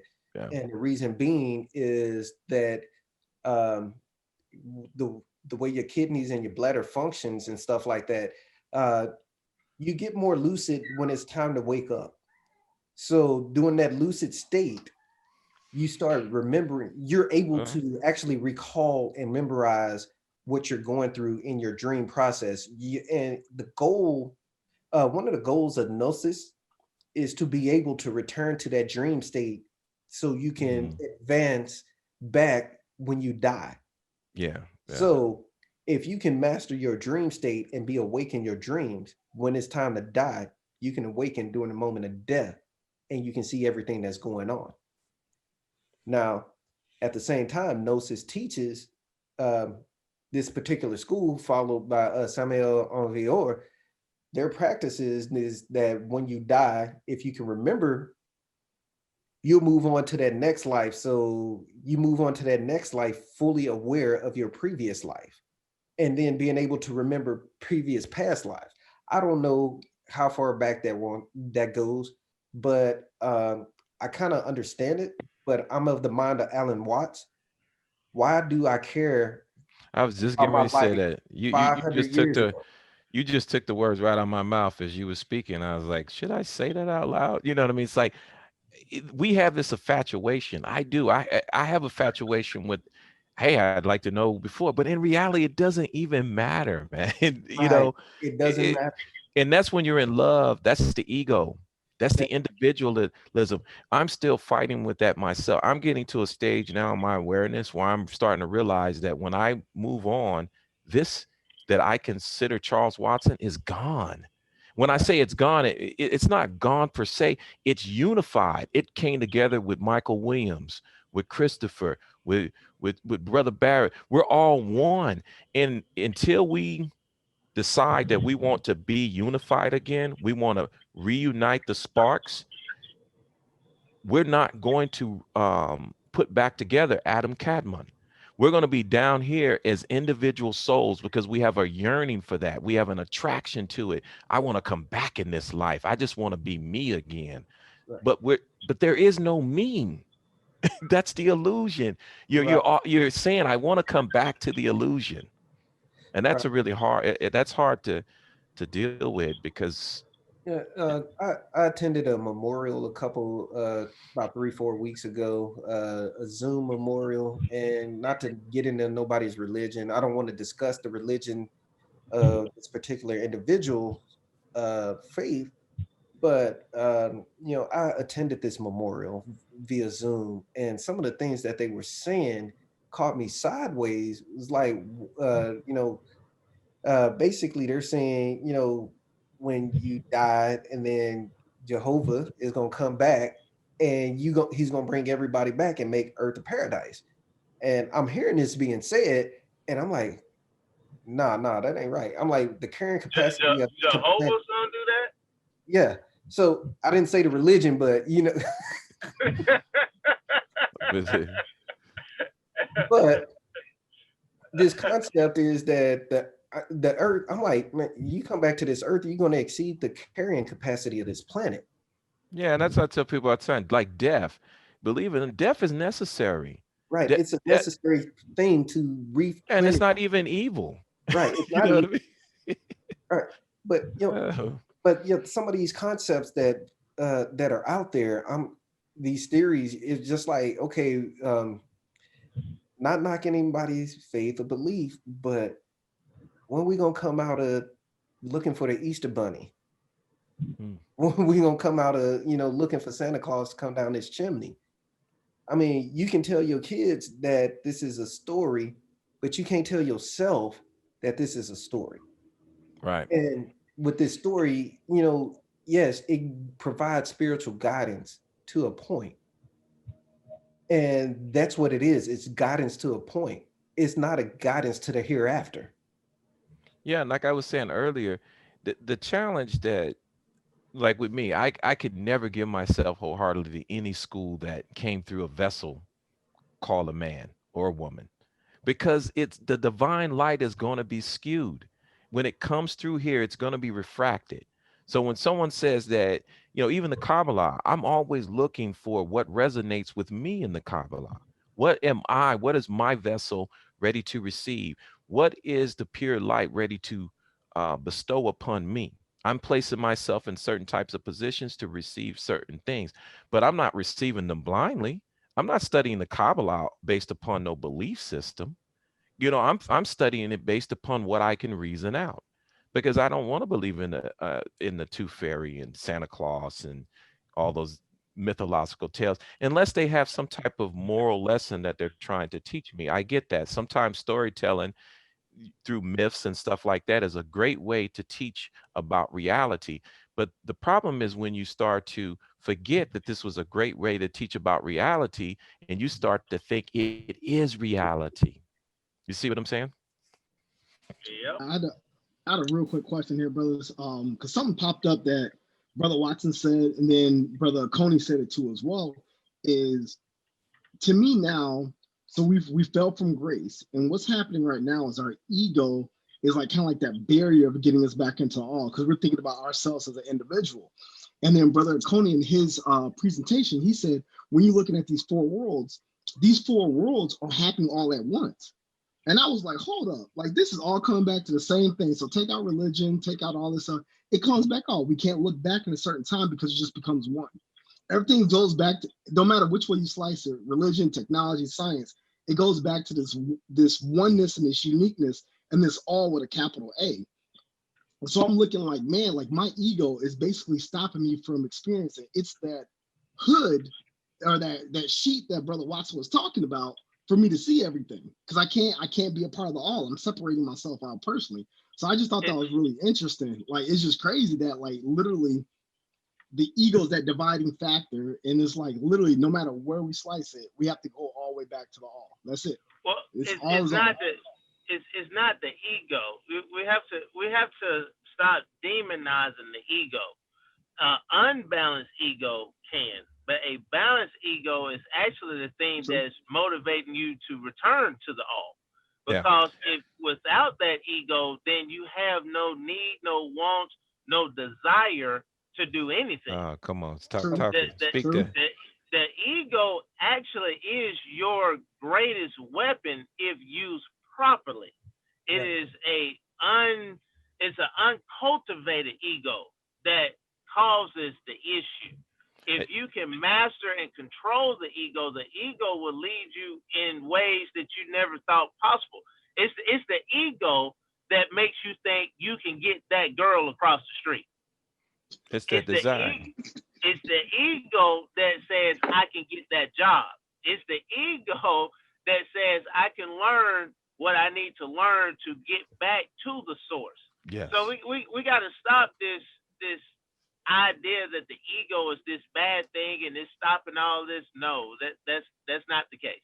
Well, it goes back to when you look at Malkuth or Nukva, three things that you can't take with you is your personality, because the personality is something that's associated with space and time on this particular realm we call Earth.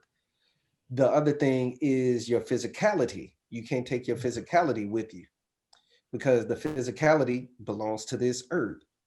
And the third thing you can't take with you is your friends and your relationships. You can't take any of that because that's all concepts of this planet. I disagree with that. I disagree on that because the thing is your personality was already programmed into you before you became a living fleshly being. And that goes back.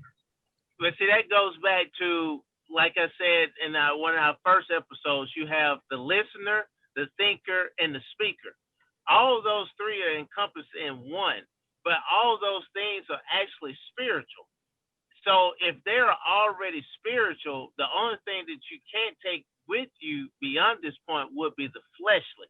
But your personality was encoded in you because your personality is that, as Brother Watson said, is that fraction of light that is springing from the one. So what we left the one with would be the same thing that we return to the one with. So to question this then, if the antithesis is true to what you're saying, then would not say that there's individuality in the all? Because if I have a personality in the all, and that personality is transferred from Keitha to Malkuth, and it's on earth and existing in a physical body, then that individuality or that ego is going to go right back and it's going to represent me as an individual. But see, the thing, it goes back to it says we were made in the likeness and the image of the God. So if we was made in the likeness and the image of that God, everything that we have, from our emotions to our angers to our goods, our bads, all spring from the all. So nothing that we have is outside of the all. So when we return back to the all we're doing is returning back to the source in which we think we had our personality from. We're just returning back to the origin of all personalities. Well, There's no separation. and I right, got what you're saying. I got what you're saying. But when I look at it like this, what you're describing to me is the ego. When I look at the personality, I look at the personality as being something, being a product of your environment. My name is Michael Williams. I was born in St. Louis, Missouri, yeah, Right, and I I hear was you. born at this time and I date, see, I and see both of you guys' point on that. that environment is where my personality developed. right, Yeah. right, right. I Now, think That's what I see. But no, your habits is where Michael Williams came from. Your personality was already there. Your parents can tell you, "Oh, I knew what your personality was when you was a baby on the floor playing with your toys." They knew when you was gonna get mad. They knew when you was gonna get angry. That was way before Michael became the person that he is now. That's because you picked up different habits that has now formulated you into what you're deeming is your personality. But I can sit down and see my 2-year-old and know his personality before he even becomes the man that he will be 10 years from now, because he was already given certain traits and personalities. That's why we can look at a natal chart and say that natal chart is going to have this person this way. This person is going to be this way, because we were created in their image. Those images is the celestial beings, the Elohim, the pantheon, the gods that created us in their likeness and their image. Now, I wanted to touch on, go back to, I don't know who was it. Oh, Brother House was talking about the ego. When Brother Barry was talking about that, what you had chimed in on is exactly what was running through my mind, because what I wanted to do is to explain the ego based upon how Kabbalah teaches it. And it was for the first time studying the Kabbalah that I've truly understood that the ego was not a bad thing. But the ego, because from a Kabbalistic perspective, this is what is taught. You have two modes of communication or systems out there. You have bestowal and reception. And so we all know all cannot receive anything. All has everything. So the only thing all can do is bestow. And so your ego is the part of you that is set up as a vessel to receive. And like Brother House said earlier, if you look at it from that perspective, it is uh, your your want or your need to receive that says, I'm going to go over there and get that gal, because you have a desire and you want it fulfilled. You see what I'm saying? So if you use your ego in a positive way, meaning you are a vessel of reception, that's what you are. But the key is, I think I talked about this in the group the other day, from a Kabbalistic perspective, they break it down into 4 stages. The first stage is to receive, to receive. This is a poor ego. This is the demon ego that we're talking about. This is the ego that says, all I want to do is receive, and I don't care who else is getting anything else. I just want to receive for me and keep on receiving. The second stage is to give, to receive. This is the person that they only do things for you because they want something in return, right?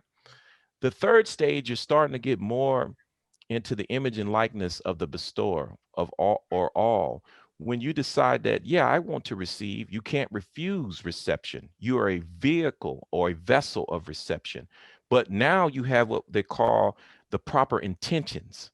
Now I want to receive because I want to give. Okay. That is an ego now that has been refined. Then you get to this stage where you're saying, I just want to give, because that's the image and likeness of all. All doesn't receive anything. All is a bestower.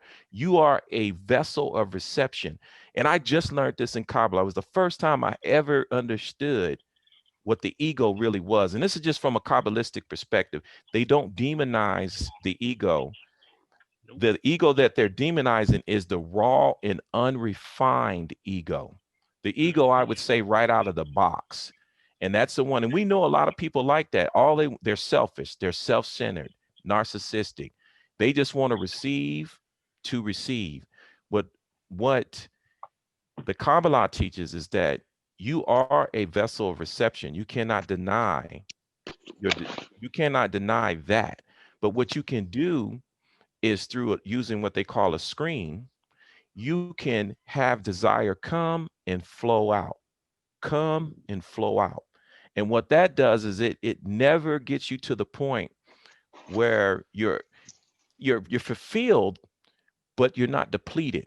Because like, let's say I want to go eat a cookie. I have a desire to eat a cookie. The moment that I eat the cookie, the desire is gone. You see, it's muted. And now I'm on another chase to eat another cookie or a milkshake or a donut. But what the Kabbalists teach is that you should put a screen on your desires. Kind of like I've often think when I was learning this, I thought about how in the Christian faith, they do a lot of fasting. When in the Islamic faith, they do that as well. They deny themselves of their Judaism does it as well. Yep, They mandatory. deny it themselves of their desires. And what that does is the way they teach it in Kabbalah, the bestowal comes in, but you don't absorb it. You don't absorb it because at that point, you're forever going to be unhappy because you're chasing one desire to know. What you do is you put somewhat of a screen up there and you get a little bit of it, but you're pushing it off. And where am I pushing this to? I push it to Brother Williams.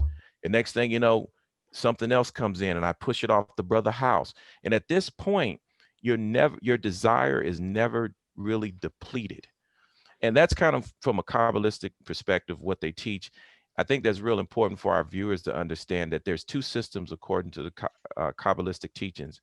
Those systems are bestowal and receptions, and we are vessels, or what they call shards or husks of reception. So just to piggyback, and this is good, and it's because words matter. It's not so much that there's a balance, but there's an emptying. So in Greek, they call it kenosis. The kenosis is to empty oneself to receive more. Oh, yeah, there you go. So it's not so much that your ego should be balanced, but it should be lessened to the point that you can hear and receive more of the all. So what happens is you're not looking for self-fulfilling or self-realizing or self-actualizing things in this world to satisfy you, where you're doing more of what the all is and what the all will require of you to do. So, and see, this is what a lot of times when we look at Christian religion, there's a broad like brush over these concepts because they're trying to say that that's what Jesus did. Jesus was an emptying and he put God in himself to be God in the earth. No, that's an archetype to give you a concept of how you should be thinking in the earth. So that's the thing. And the second point is there is a corruptible putting on incorruptible. So what does that mean? It's mentioned 3 or 4 times in the Bible, and Robert can continue this as well. What that simply means is what sometimes they don't explain is that the flesh will no longer exist. You will be the original object that you were before you got here. So it's not so much that you're coming back to earth. What it is that you're coming back to the original place that you came from, which was already here. It's just that you can't see it in the physical, in your flesh, but you see it in the incorruptible, which is an infinite state, which is what you will be. But they never explain that. There is no such thing as salvation in sin. It's just that you have more of yourself that's blocking being filled with what was he said, the bestowing of that all to be filled with the concepts of the Kabbalah.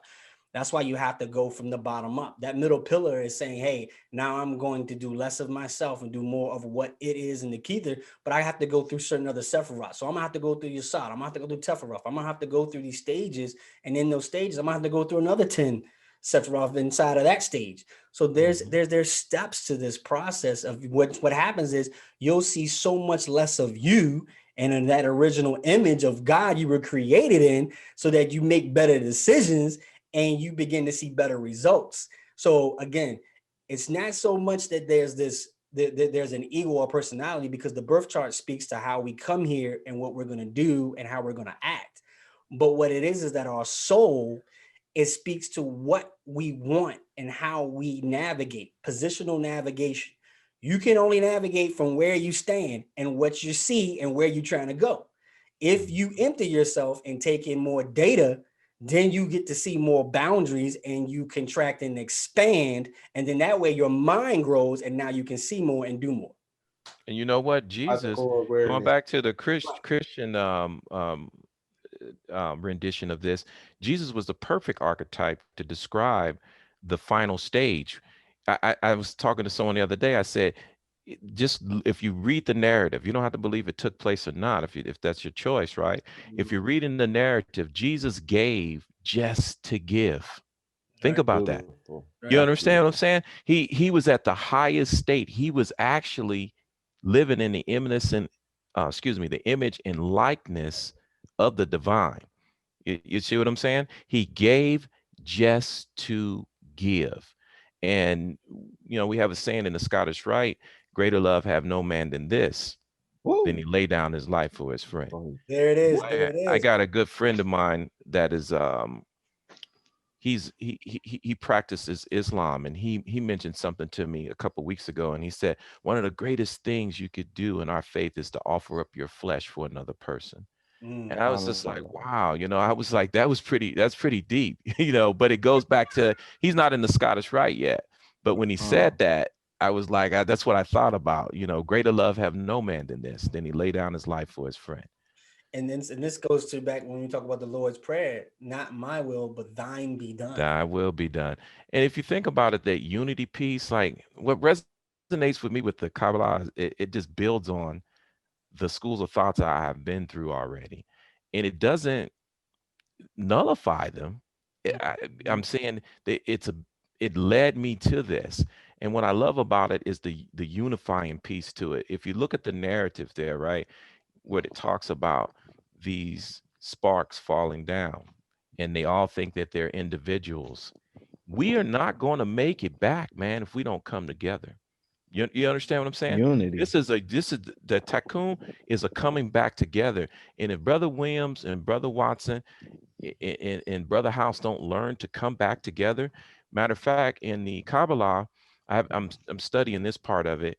They have what they call groups, and those groups are. And I don't know if you guys have heard of those yet. They're groups, and they're groups of 10.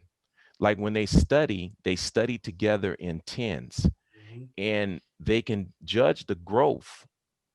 We have based to do upon that in Judaism anyway. Do you? Oh, okay. Yeah, it's So called yeah, a minhag.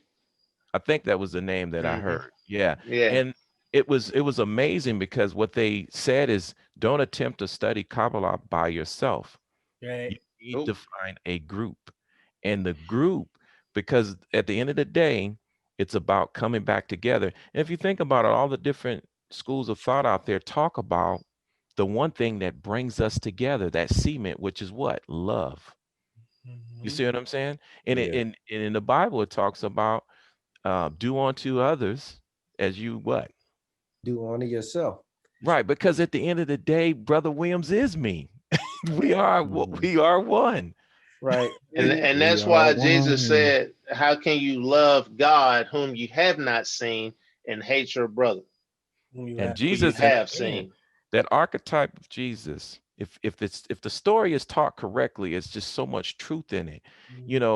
If you look at Jesus, he got it. He said, I am the Father of what? One.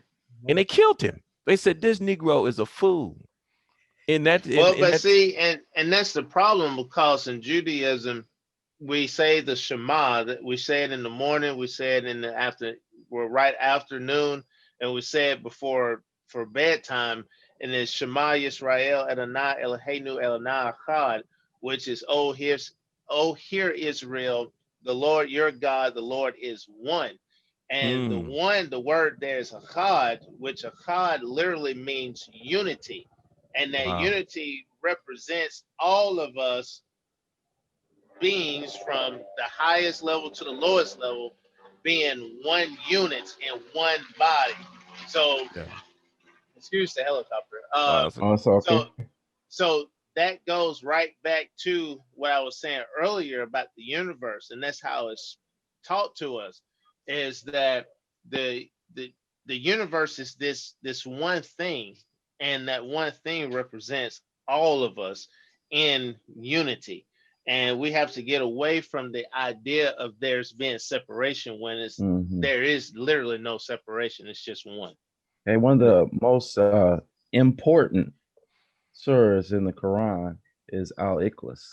It's Bismillah ar-Rahman ar-Rahim. Qul huwallahu ahad, Allahu samad, lam yalid wa lam yulad, wa lam yakul lahu kufuwan ahad. It's all about the oneness. So Yep. All these schools of thoughts interesting. are pointing you. It's when I look at it, it's when the cultural overtones and the misuse of a tool. We can take, you know the old saying, you can take a hammer and use it one way, and you can take it and use it another way that was never designed to be used. I think like these religious schools of thought, when you have people that are trying to control the mind of the masses, they take these beautiful systems and they misuse them to control people. All right. Well, brothers, it's that time. All We right. had a great discussion this evening. I'd like to thank our viewers for tuning in and supporting us here at Esoteric Lighthouse. This was a fabulous episode, and next month we'll be going over Masonry and its relationships to Eastern traditions. Oh. So we're gonna go into schools of thought, how they relate to other schools of thought. Beautiful. Oh boy. Yeah, I like how y'all took it down. We took it there. We just took it there. Yeah. Oh boy. We're gonna need a time limit for that one. With that being Definitely said, gonna need a time limit. I'm Mike Williams, and our panel of Esoteric Lighthouse. Good night.